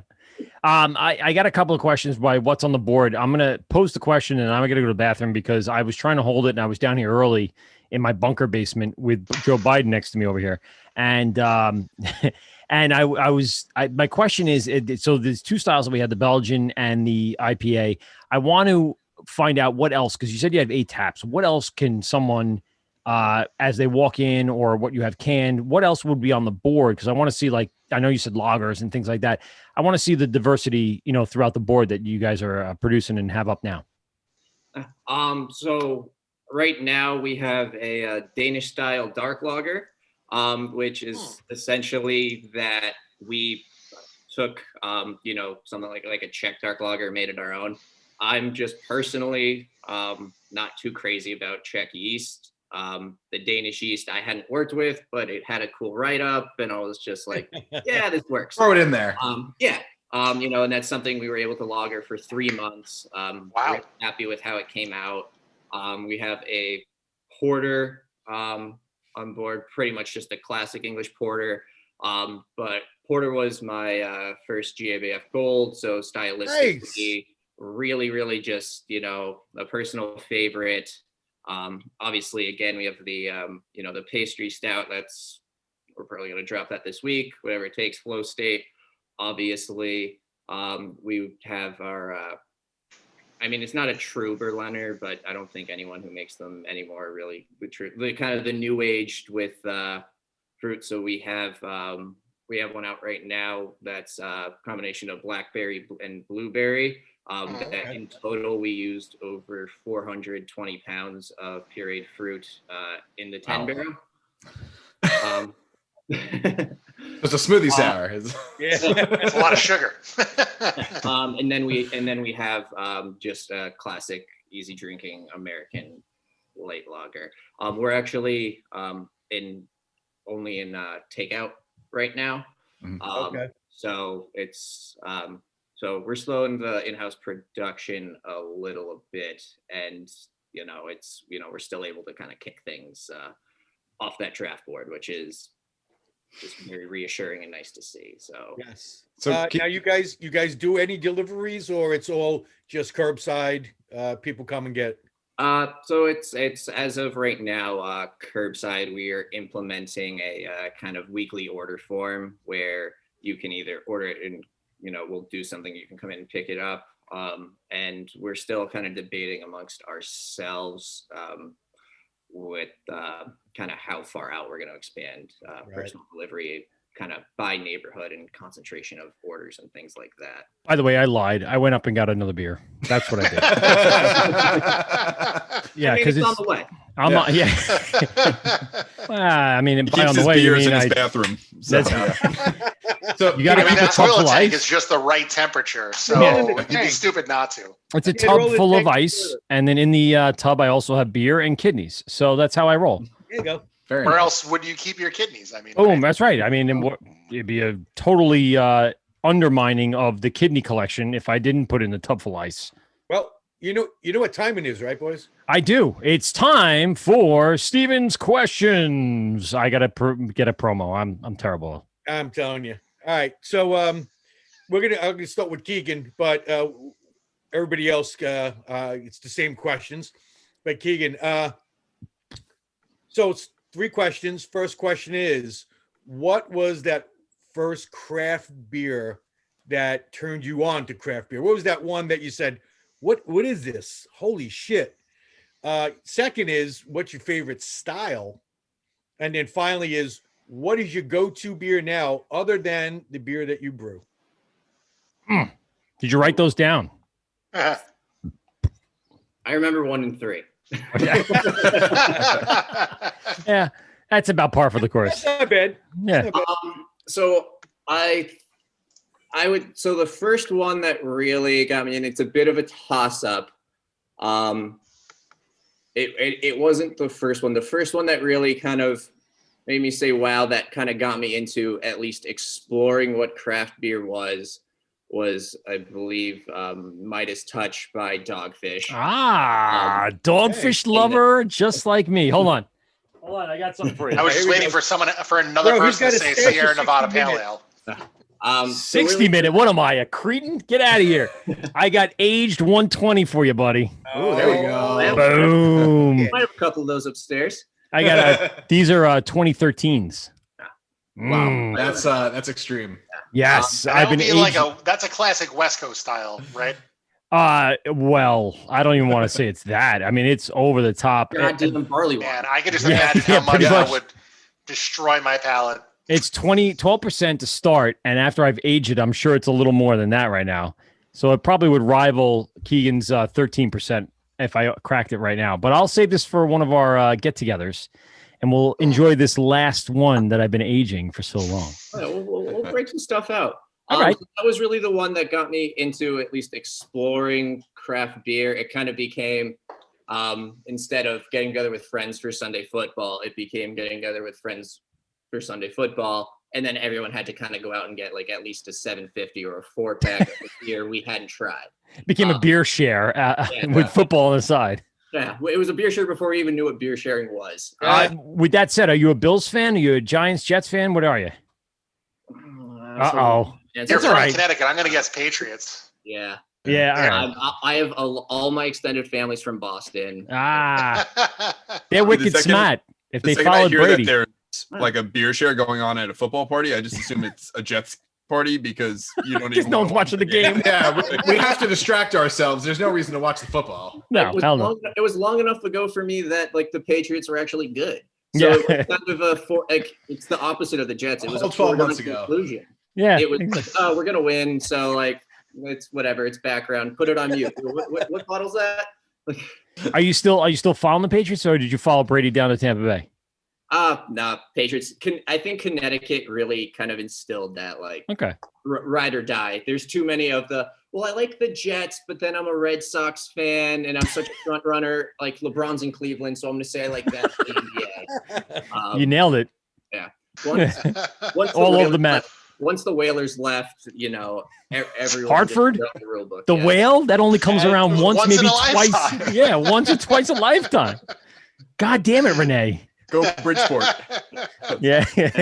No, we got the Sounders. I mean, they got the Wolf Pack that became the Whalers, and like back to the Wolf Pack for the Rangers. All right, there you go. Yeah, and then Heady Topper was like the first one where I was like, oh, this is like cool. Though that was actually an accident. We found a like a package store that was specializing in craft beer, and it was just, you know, kind of Google search all this stuff. So that was like, we knew that was like the holy grail. But we had also kind of read enough to know that like you only get it in Vermont. So we go in, and immediately one of my buddies, who's now actually a head brewer himself, goes up to the counter and is like, hey, so do you have like any Heady Topper? And I'm just like, oh, God damn it. Like I wanted to kind of just like browse and not just be like, hi, I'm new to this. And the guy just kind of looks at us and goes, yeah. I'm like, well, okay, shit. So the guy was like, I had a buddy drop off one can. You guys have really never had it. Like, okay, let's crack it out now. Oh, nice. Wow, that's cool. Yeah. So that was a huge one for me, that it was like, oh, it can be this. Like, all right, let's go down this rabbit hole, and you know, still falling to this day. Yeah. There you go. Stylistically, that answer for me, for what I like to brew, will change, you know, day by day. I kind of lean towards, you know, mixed culture, barrel projects, or just, you know, big, heavy, dark beers, you know, like imperial stouts and, you know, barley wines. Really, for me, the more variables I have to play around and just kind of, again, tweak and, you know, modify, and they just, because of that, it holds my attention longer as a I was just gonna go there. It's that whole ADHD. Yeah. Though now that I lived and went to school and all of this in Canada, the style I miss most is the icebox. Yeah, You can't find them down Oh, here. Steve, let's talk about Icebox. That's You literally don't the wanna- second time that came up in my discussions today. Like, how is that Really? even possible? Is I don't it- think I've is- talked about it twice in like my entire life. A style you basically can't buy in America. I mean, No, so to make it in America at a brewery, you have to also have a distilling license, because like Right. it's technically classified here as freeze distillation. Mm. In Canada, they're like, it's fucking cold. Yeah, that's I mean, I'm brewing this outside. I mean, that's what I'm going to do. yeah. So it's like, it'll probably happen anyway. So, you know, we don't care, you know, dilute your glycol to whatever, turn it down, you know, just, you know, we're not dealing if, you know, the cellarman quits because he's like de-icing a fermenter. Like the outside of a plane when you're about to take off in Yeah, February. Yeah. Spraying it. I don't think I can work for the airport now. I may make a lot more money on a union, and I don't have time for this. I mean, the Labatt Blue is one of those ones, like all those Canadian Molson Ice and all those. Is there a brewery up in Canada that's doing an ice bock that stands out? Is there one up there that really kind of like is above all the rest? If there is, I can't say I've tried it. I've been back stateside for 5-6 years now. When I left, no. No, just no. Fair enough. But what was the one? What would you like to drink if you had your choice and you can get it locally? What would it be? Tough. It was like 100 brewery. It was like twin pilots, and it was, you know, this old school, you know, Ontario like English label. Like if you told me it was like founded in like your dad's basement, like cleaning it out for like a move, I would 100% believe you. And The label looked like the Constitution. It was one of those. It was like, yeah, I'm pretty sure Nicolas Cage tried to steal a couple Yeah, bottles. exactly. I mean, it was dangerous. I mean, just that freezing process. I mean, yeah, you're sacrificing yield, but again, just kind of even where we see down here at regular fermentation temp, like if you ferment colder, it's going to take you longer, but that cold is going to kind of prevent that fusel alcohol from really kind of taking hold of that beer. So you can imagine what dropping it below 32 is going to do. So it's you get the booziness without it being really any sort of astringent, but the flavor concentrations on it are insane. And especially what I think, what I really like with those is when you kind of throw in some kind of like special W, some special B, just some kind of like really dark, Belgian specialty stuff that concentrate that kind of like toffee raisin. Yep. Not so much the kind of like chocolate malt or like the deep roast astringency stuff, but that kind of. Howard's got an ice box in his Yeti. I wish, man. Yeah. I've honestly been like looking at the shelves and trying to find one down here, and like you just can't find one on the market. It's impossible. Yeah. I look for the hell of it just to see if one is ever going to show up. Just I want to try it, but. So I literally said earlier today, I'm like, is that even like one of those recognized styles anymore? Or is that one of the things that people just cast off and they're like, yeah, that doesn't exist anymore? It's it's like Bigfoot, Like, I mean, it's in the beer Bible. It exists. It's a real thing, but it's in the shipwreck with Captain America under the ice. That's pretty much where you're gonna find those. Yeah, Germany. It has a Hydra label on it. I just got to make friends with with a place that has a distilling like added on in their licensing, and like that'll. That Interboro. Put down. That's Interboro, I was just gonna say. Yeah, Interboro. Ooh. I sense a collab in the works. I'm just saying. Collab there. I can't do it here. We're doing it there. You bring the yeast, and they'll provide all the cold temps, and you're good to go. Exactly. Let's get that on the books, boys. Let's get that done. And then beer that I'm drinking a lot of now. Not your own. Yeah. Oh, I'm actually really weird, and I get a lot of flack from the brew team at work. It's a mainstream beer. It's not that I actually don't drink a lot of our stuff. I get weirdly self-conscious where I'm like, it's like it feels egotistical that I'm enjoying this. Like I'm I can just go in the back and I'll drink when no one's watching me. And now I'm drinking alone in the dark, and that's no one can see me. That's the best way to drink, by yourself alone in the dark. I mean, you're crouching down behind a cardboard box like you're in Call of Duty. Yeah, right. Yeah. I would say there isn't really one in particular. At the moment, I've been doing a lot of like the kind of split it between 3 breweries, all New York State. So Over Creek, I've had some really, really cool stuff off their their barrel program, and they're just really awesome guys.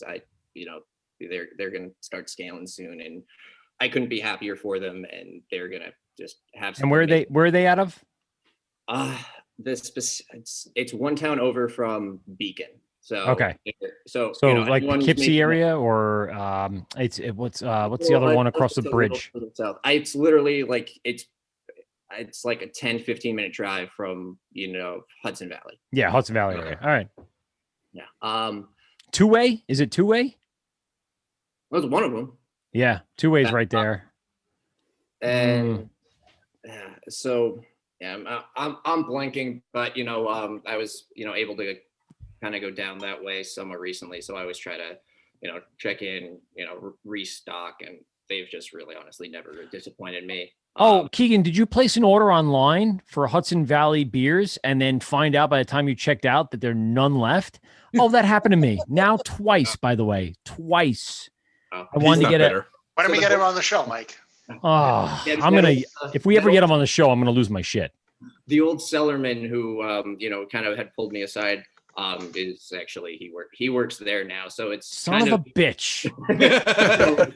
Yeah, that's more like it popped up, you're doing something cool, I want dude, like set some aside, we'll link up next time one of us are in town, and we're also from the same hometown, so I'm like, it's easy enough, I'll get it. Oh yeah, is it easy enough? Is it? God damn it! So I'm on the beach. I'm at Tobay or Gilgo or something right here on the South Shore. It was over the summer the first time, and they released this awesome sour IPA series, and I like a good sour IPA, bread IPA, stuff like that. So I put just two of the bottles in my cart. By the time I went to check out, sold out. Are you fucking kidding me? Don't let me put it in my cart. Doesn't it mean that when you put it in the cart, it's yours? They allocate it to you. That's normally what I would think. You usually get that, and then it's like you have like you have however many minutes, seconds to complete checkout. Or Like you, Ticketmaster, right? You have Like 7 Slow minutes. Hyper. It's Yeah. not how I it mean, works. God By the way, damn it. I probably wouldn't advertise that you were on Gilgo because you probably just came up in like a serial killer search Yeah. right now. So Yeah, they have my voice print now. I wasn't old enough for those killings, so I'm good. Yeah. I was 7, so if I could pull it off, you know what? All the more power to me if I could pull it off at 7 to take a hooker to go and kill her. But I mean, the other time was like a month ago. I did it again. So they came out with again a huge release, and then you know what? To be honest with you, in true fashion, if I went up there, I get whatever I want. So when you walk into the brewery over the last summer when I went up there, and anytime you go there, you can get pretty much anything that they have on sale. They set aside enough for in-house people, but it's the online orders that were pissing me off because I wanted shipped to my door, and I'm like, I don't want to travel, an hour and a half up to the brewery. I want it. Oh, I know. come on. I want my sour. Now I'm being a sour puss instead of a sour IPA fan. But that was it. I was upset. I'm like, God. And I really do enjoy what they have. I mean, my first turn on to that style, sour IPA, was from a local brewery here on Long Island, Harborhead. And they had the basically a Brett IPA, which is in the same sense, a sour IPA. No, that was the beer just went bad. They fucked up. No. Only kidding. No, I know. Will does a great job. So anyway, they had that was a great style. And it was the first time I had that. I went, okay, we're on to something now because I can enjoy the hoppiness and I can enjoy the sourness, the pH drop. And now that's kind of where I'm at. So when I found out Hudson Valley does almost all of that, I was right on board a couple of years ago. And I've had a few, I think at least 2 stops up there in the last few years. But every time I try to order online, man, it's fucking impossible. It's crazy. Yeah, no, I mean, it speaks to, the quality of the stuff that they're putting out. Yeah. They have, they have that following, and that stuff moves for, good reason. Thankfully, I don't really often deal with that. If there's a very particular release, there's someone in that craft beer brewers network that, you can kind of shake a couple cans or bottles loose from for most of the time. There may be some benefits to working in this whole craft beer industry. Yeah, right. Like, I mean, that's why I signed up. But honestly, the good thing with us at Whitman, and kind of how we have that set up is if there's something I'm just kind of jonesing for it. It's like, all right, well, let's go make this. There's been times where I've had beers and I'm just like, this is awesome. And it's like, okay, so what are the flavors that are shining through? Kind of what are the ratios? Like what's the order? And then just like, all right, well, this is how I think I can get them. And like, all right, go put it on the whiteboard. There's, days, and especially with, the amount of kind of tank and the space and stuff we have that, this hasn't happened, but I reserve the right to be like, oh, it's on the board that, today is, it's a New England IPA brew. And walk in that morning and just be like, guys, I had this dream where this falcon was flying and it had a clown's head, but like it was like clutching a snake, but the snake was actually this other thing. So clearly that means we're gonna make like the fruited Berliner today. So you're the Boston Grandma's boy, is what you're talking about. Restack the grain, pull that other stuff, and we're doing that now. Oh, that's I mean, crack. Yeah, once it's on the whiteboard, it's getting made no matter what. Even if it takes 3 months, we're going to get to it. Eventually, that's why it's dry erase. I missed a little bit about the lineup as I was cracking my third beer here.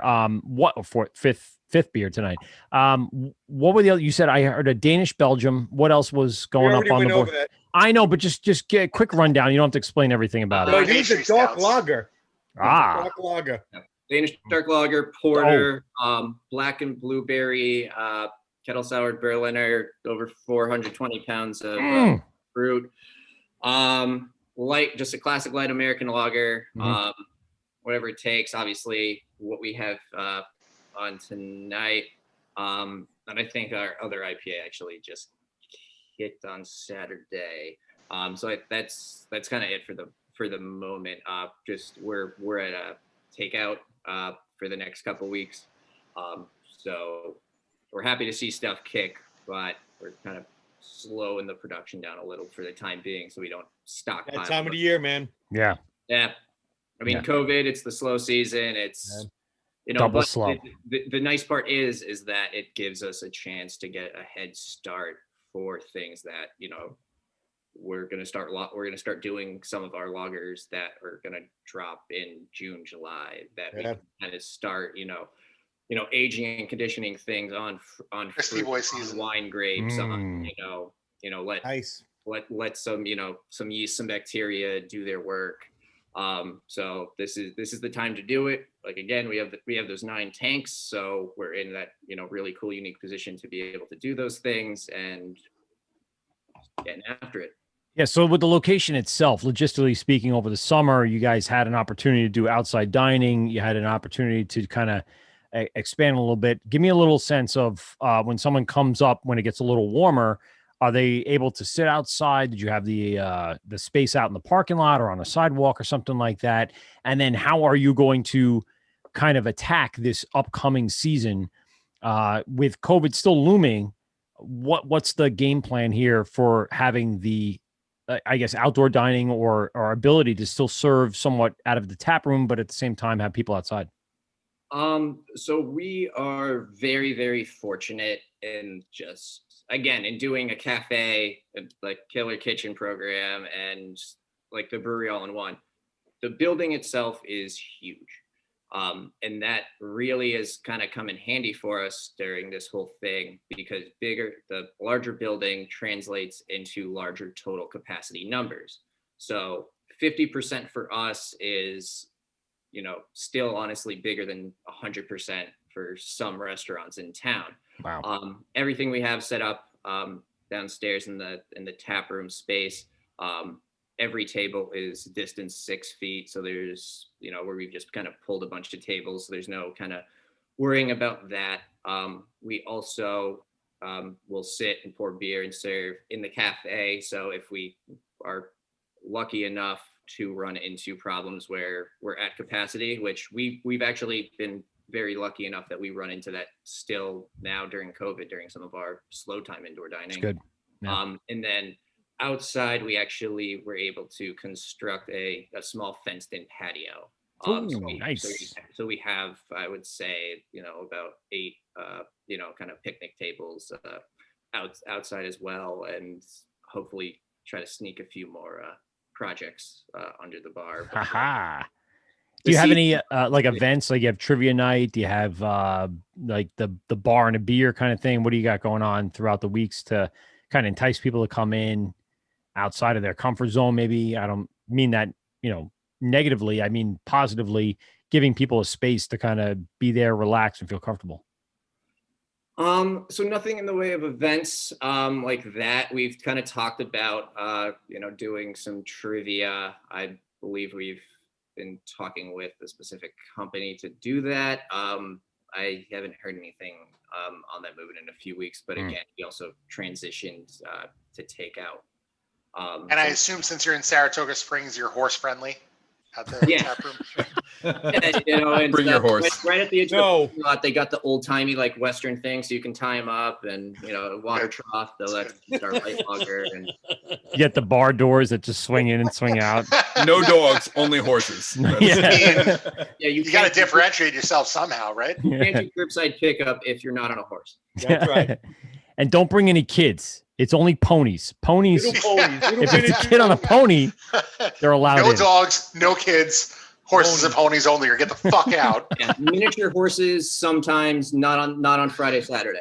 Yeah. I feel like you guys are talking to Dan from Artisanal. Like, Yeah, this is exactly. like literally Yet another collaboration that's going to happen within the town. A couple the people. name of the beer is going to be No Dogs, No Kids. Like, that's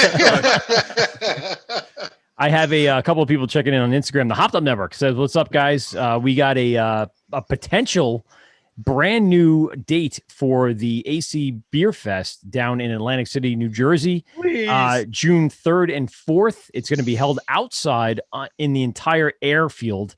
So hopefully by the time that rolls around, numbers are low, vaccines are high, and we can get to go enjoy beer. That's probably going to be our coming out party. And I don't mean that in a weird way. We got Lip Punks 127 checking in. I got Old Claverack Brewery. Old Claverack saying what's up. The Real Craft Pass checking in. Everyone's kind of saying what's up on Instagram, so it's nice. I want to talk a little bit about sports because I know we got the guys from 92nd. They're big sports fans here, and I know I got to talk a little bit about North Carolina sports, but I want to kind of make the connection here because I know Keegan talked a little bit about the Patriots. Big Giants and Jets fans down here. And then, of course, down North Carolina, are you a Tennessee Titans fan? Are you So I'm born and raised in Brooklyn. I was a Jet season ticket holder until I moved down here. Wow. I'm so sorry. I'm so sorry. It was not the best decision I've ever made. Nope. It's a lot of wasted money. You might as well have bought a brewery. I would say we did have a blast tailgating. So I convinced my dad. I kind of twisted his arm into doing the whole thing. And we got the tailgate tents, we got the grills, the cornhole sets, the whole thing. And it kind of built over the course of a couple of years where we were, starting to do at least a couple of games a year, like 30, 40 people coming out and having a big thing. So that part of it was really cool. The actual on-field content, maybe not so much, but and I'm gonna be honest with you, Howard. The only 2 football games I've ever been to are Jets games. So my wife works for a company that has, company passes to Jets games, and so we get that little special, buffet, and then we get, whatever we get in the front row seats. And I've enjoyed the 2 football games I've been to. About debatable if those were real football games. Right, true, fair enough. They didn't want win to use either that term one loosely when it comes to the Jets. So. They didn't win either one of those, and one was in the pouring rain where I had to stand in a rain slicker, Unbreakable, like Bruce Willis in Unbreakable. In like the corridor, but I did get to see, on-field play, which was kind of cool. I've never been that close to any sport for that matter, even baseball. And I'm a huge baseball fan. I was a season ticket holder for the Mets for a long time, as you can see the Mets stuff up here. Keegan, I got a quick question for you though. Yeah, let's go Mets. Ryan's a big Islanders fan. We were talking Mets before.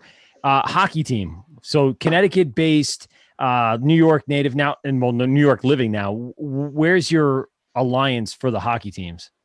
So I mean, if for just picking for New York or just in general, if you were gonna go to a game and across the board, I'm literally wearing a Bruins shirt under the sweater. Oh boy! All right.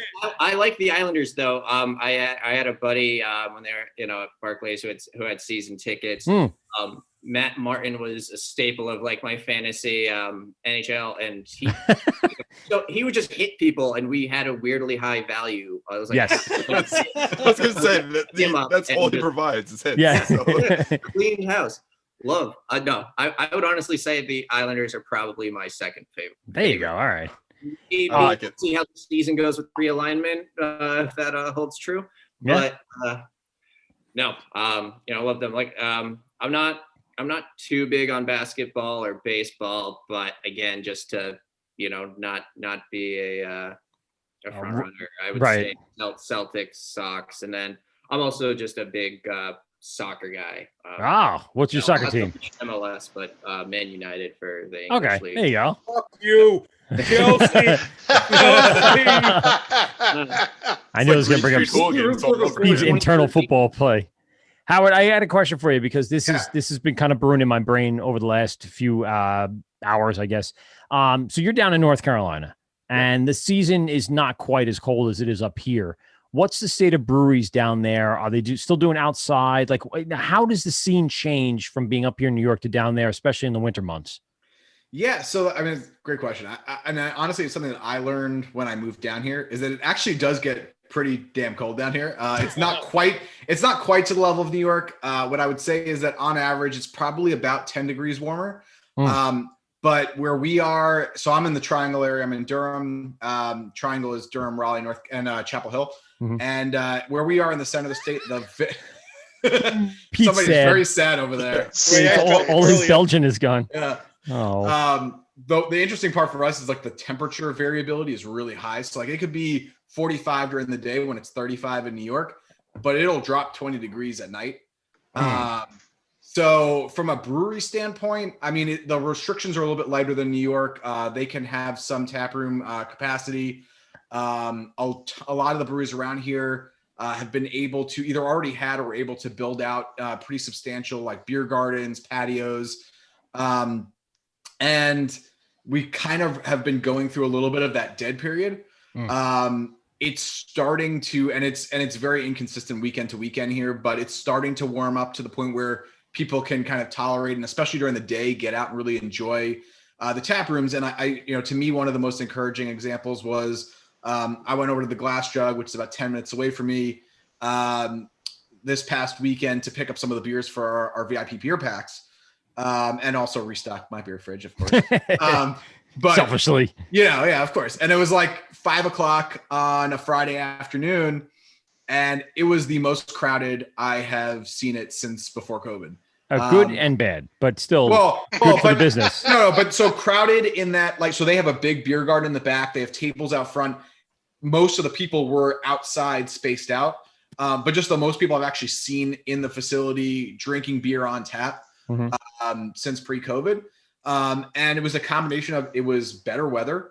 I think people are getting a little bit more comfortable with the COVID restrictions. And they were, and they, like a lot of the other breweries around here, are coming up with some special events, some special offers to get people in. So they're doing their Girl Scout cookie and beer pairings. Right now. There it is. So, there's a couple breweries in this area. Samoa Stout. Yeah. Tag along porter. It was also BYO hazmat suit day, so everybody felt really comfortable. Super good. Surprised you don't see more of those, right? Yeah. What, the Girl Scout or the hazmat suits? Hazmat suits. Bring your own hazmat suits. Yeah, BYOH. It's fine. It's all good. Whitman just started a new program. Yeah. Get a space, like fishbowl, like old school, like space helmet, and then go get like one of the like the full body painters things at Home Depot. There you go. I like to wear my Clearly thought it through. Yeah, I like to wear my snorkel, full mask snorkel thing that goes up, and I put a little HEPA filter on the back end. that kind of smells like a dryer sheet. Reminds me of college when I'm spoofing in my dorm room. Wait, what? That's old school. Don't worry about it. You'll know when we go out to the hemp yard. We'll figure it out. All right. Fair enough. Okay. I mean, you guys have seen the worst and the best of what's going on at the breweries firsthand, Keegan, for what you guys are working with, and you guys, Ryan and Howard, from your various areas. Ryan, so you're out here on Long Island, and what's the one place that you've been visiting, frequenting the most, that you've seen a good positive turnout over the last few months? That's a tough one. So I kind of have 3 go-tos, I would say. So Evil Twin is maybe about, so I'm in Floral Park. So if you know, Nassau. Belmont Racetrack is my backyard pretty much. Naira. So Whoop. yeah, there you go. I heard the Naira reference before. I was like, okay. There it is. there I you sat are. one of those spires for hours on end, sitting with a camera watching the planes land at JFK. It's a lot of fun. I'll tell you that. My old neighbor was actually the announcer for oh Belmont. yeah, I know him. So I met he moved him. out like a few years back, but yeah, he was so I would say Evil Twin is not far away from us. It's maybe 25 minutes or so. Huge outdoor area. So I saw what they did with the place. It's ridiculous what they did with their outdoor area. Nice heaters on the wall and everything. Yep. So like if you go and everything's distance, everything's good, so that's one of the spots for us. North Fork is another one, just super family friendly. Went in there one day. We were coming back from out east and stopped in, and they were. You were pumpkin picking, weren't you? It might have been apple picking. I'm not sure. You were pumpkin picking. Tori was planning the agenda, so that one. Christmas tree shopping then. What were we doing? I actually don't remember what we were doing. I think we went to the aquarium that day. Riverhead, nice. Yeah, so we were out there and stopped in, but I will say, hands down, most family friendly brewery that you will find. I mean, they literally have a changing table in the bathroom, not even not one of those flip down ones. I mean, full on changing table that you would have in your house. I'm gonna give that credit to Michelle, the taproom manager, who definitely puts a beautiful women's touch on there. I'm pretty sure Pete and Ian. Pete has a couple of kids. It's actually now. Pete's wife. So it was when Pete had his kid. Yeah. Yeah, Pete had his kid right before they opened the brewery. Fuck, we need a changing table. In the so he's like, if I'm going to be here all the time, we need this, right? So yeah, just super family friendly. That's the place that we go out to. If you walk in, the hospitality is, I will say, second to none. It's probably the best brewery that I've gone to from a hospitality standpoint. And then Dubco is probably my number 3. Oh, And there you go. love Dubco. The guys there are great. Chris and Johnny do a great job, man. The space is really good. Beer is really good too. I mean, you can't knock it. So And shameless plug, because Dubco and North Fork are both part of Pints of Love. Yes, so. they are. Oh, look at that. There you go. So, and There you I'm go. actually drinking some KCBC, who is also a Pints of Love partner. What? There you go. Yes. And they've done some crazy stuff. Keegan, you guys have a Brewers Association then in New York State.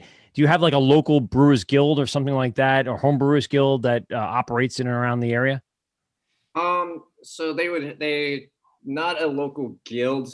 They have a pretty active homebrew club, Saratoga Thorough Brews. Oh, yeah, of course. there you I go. like the name. Yeah, that's pretty cool. Obviously, pretty quiet as of late. Yeah. I mean, Saratoga in general, just again with the track and being so hospitality driven, that everyone's really rallied around one another and have been super supportive. Both people in the craft beer industry or hospitality in general. Full admission, I was honestly a little concerned for us when it first happened. We were the new kids on the block. There's all these other restaurants that, just need just as much, love and support. And, they have just stronger, more established, more time in the community. And there's only so much love to go around. Yeah, and especially too when it's so hospitality heavy. No track season last year, so you have like the hospitality industry with between COVID and then not having like the tourist season, kind of a one-two punch. So to see everyone kind of pull together and unite and find ways to help each other and support each other has been really, really inspiring. And I don't want to shortchange it. During the racing time, you said the 8-week period, it is crazy up there. It is just like a hopping place. Yeah. People out in the streets, people are bar hopping. It is one horses at every restaurant in town. Everyone's rolling up on their stallions. Not only that, they have like fake horses around town that you go up. It's like a tie-dyed horse somewhere. Yeah, exactly. It's really a sight. We have horse lanes. Yeah.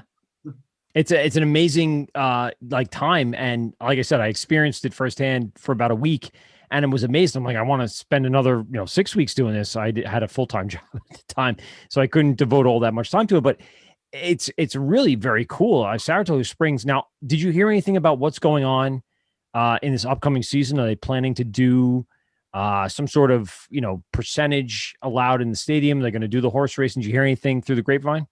The horses are going to wear masks, so that'll help. Good. Yeah. So they just came out with the schedule, so it's pretty much going to be a normal race season. Nice. Good. From a spectator standpoint, what I'm hearing is just the kind of the lawn seats, so to speak. Like they're spreading out the picnic tables, and it's just going to be, you have to have one of those. You can't just throw a blanket down because of social distancing.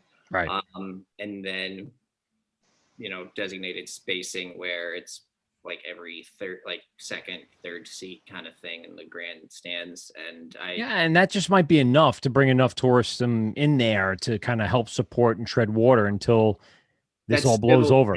Yeah, that's still, tens of thousands, and that's tens of thousands of people who weren't here, last summer during COVID.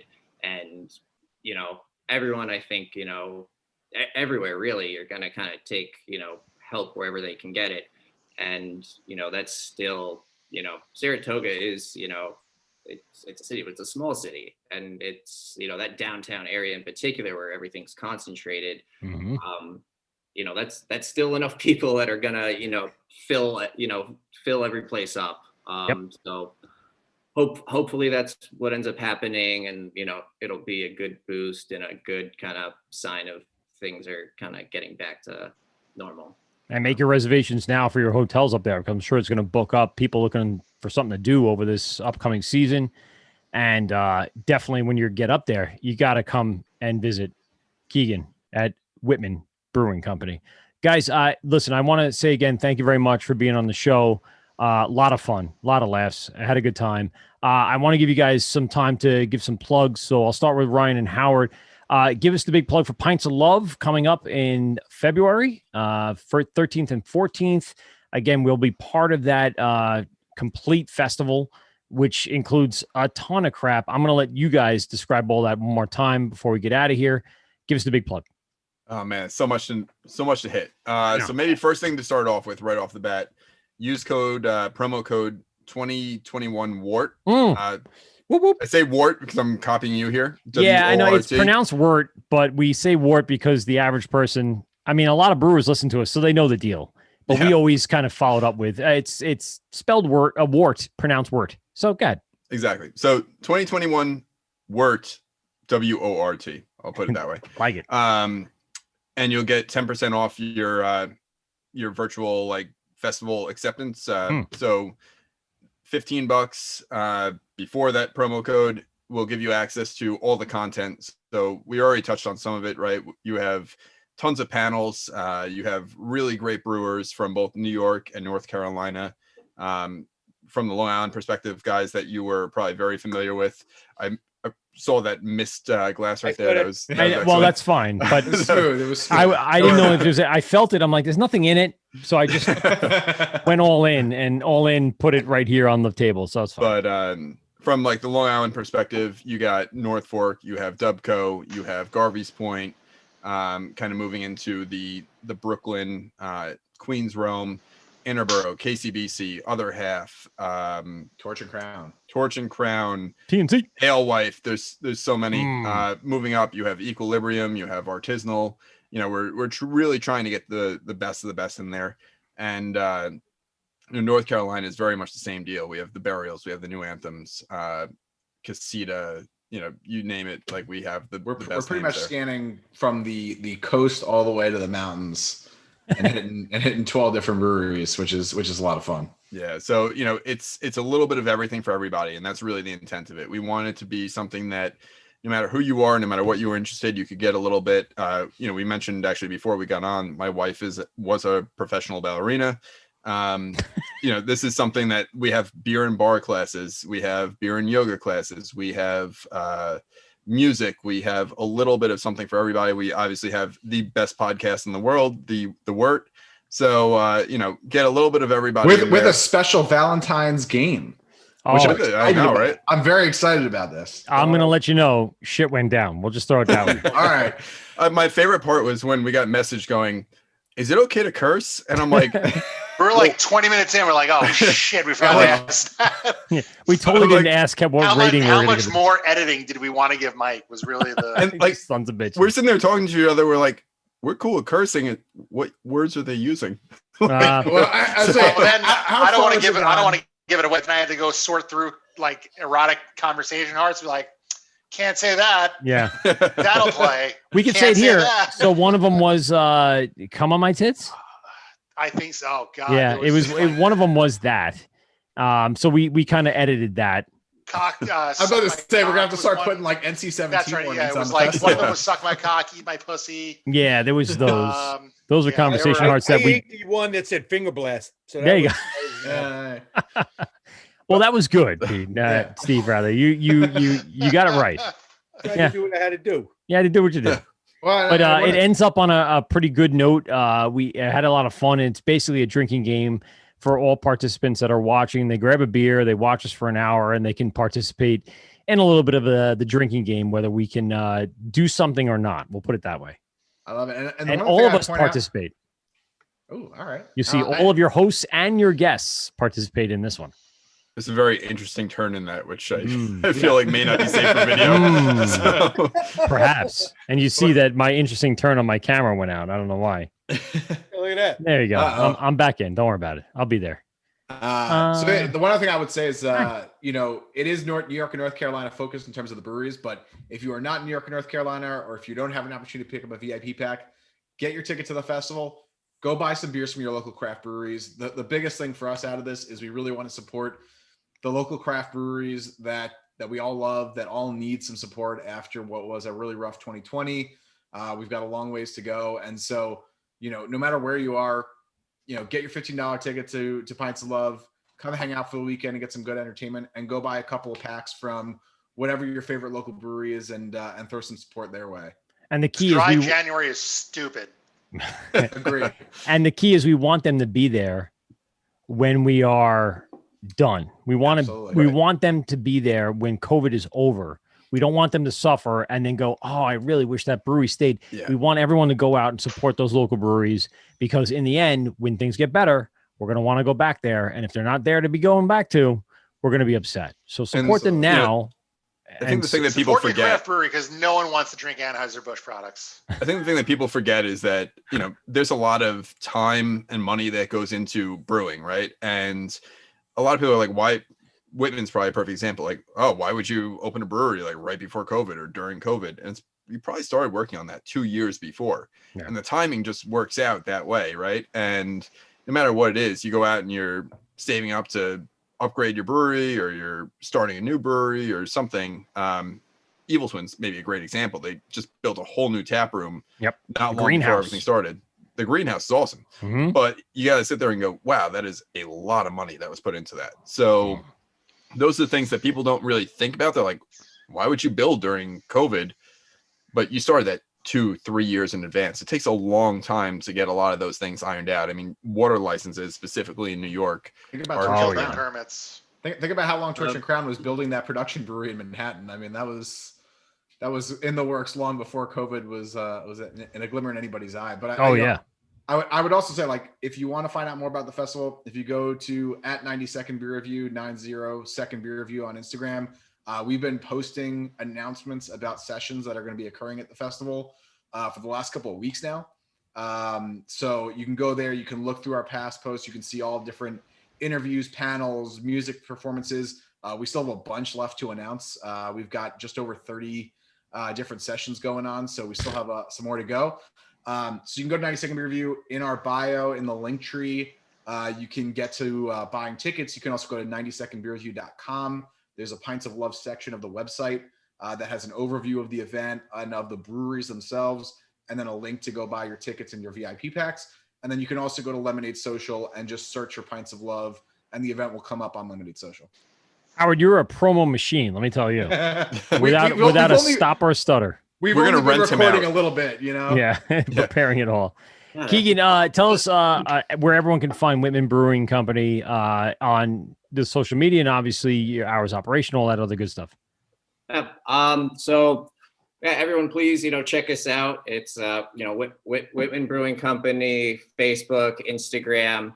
We update both daily for special events, for new menu items, weekly deals, and new beers that we turn around and kind of come out with almost on a weekly basis.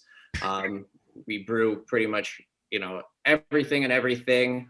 We gotta go back to something Mike alluded to in the beginning.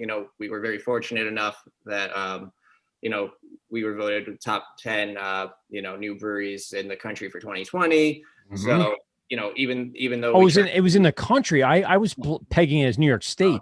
Oh no, country. I apologize. In the country. Short. Holy shit. Well, I should have done that a lot more justice at the beginning of the show. In fairness to you, though, I will say one thing. There were like 3 or 4 breweries in New York alone. New York Torch and Crown was on there. Drownland. Yeah, Wild East was on there. Drownland. Travis. Warwick. Warwick. Yeah.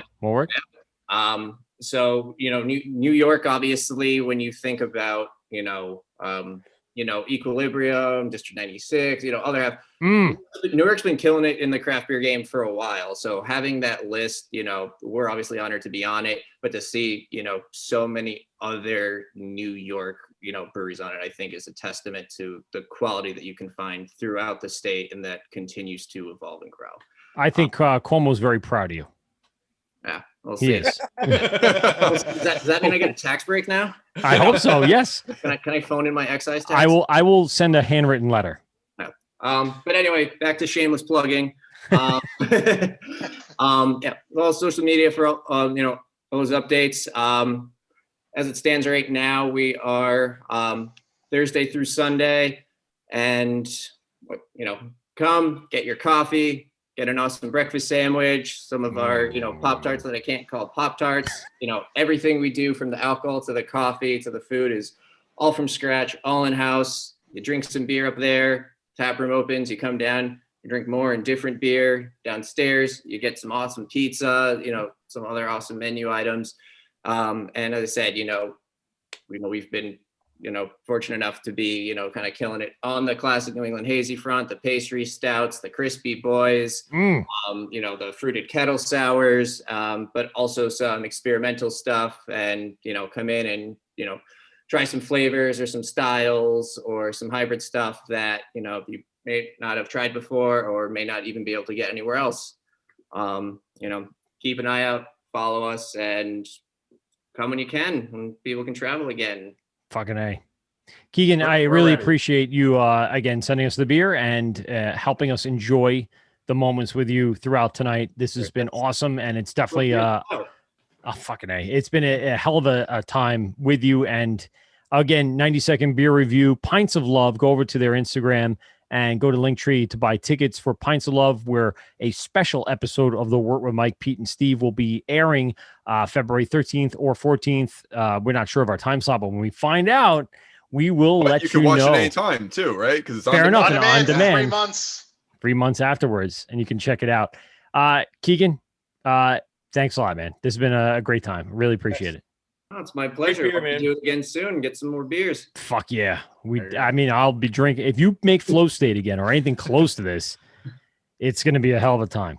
5.8 my asshole, just so you know. Steven, last words before we get out of here. Touch yourself because nobody else will. Fair enough. It's a tried and true. I love that one. Pete, what do you got? Don't forget to have your pet, especially a horse, spayed or neutered. No, you're going to want the horses to procreate. That's how you create good racing horses. Serious money in that. Jesus Christ. That shitty racehorse. Yeah. This is the Wort with Mike, Pete, and Steve. We don't own racehorses. GovsRadio.com. And thanks a lot for everyone for joining us. We'll be in podcast form in the upcoming days. And we'll see you again in 2 weeks from Myers Brewing Company. We out. Well, that's 2 hours of your life that you'll never get back. Are you kidding me? Please hang up and try again.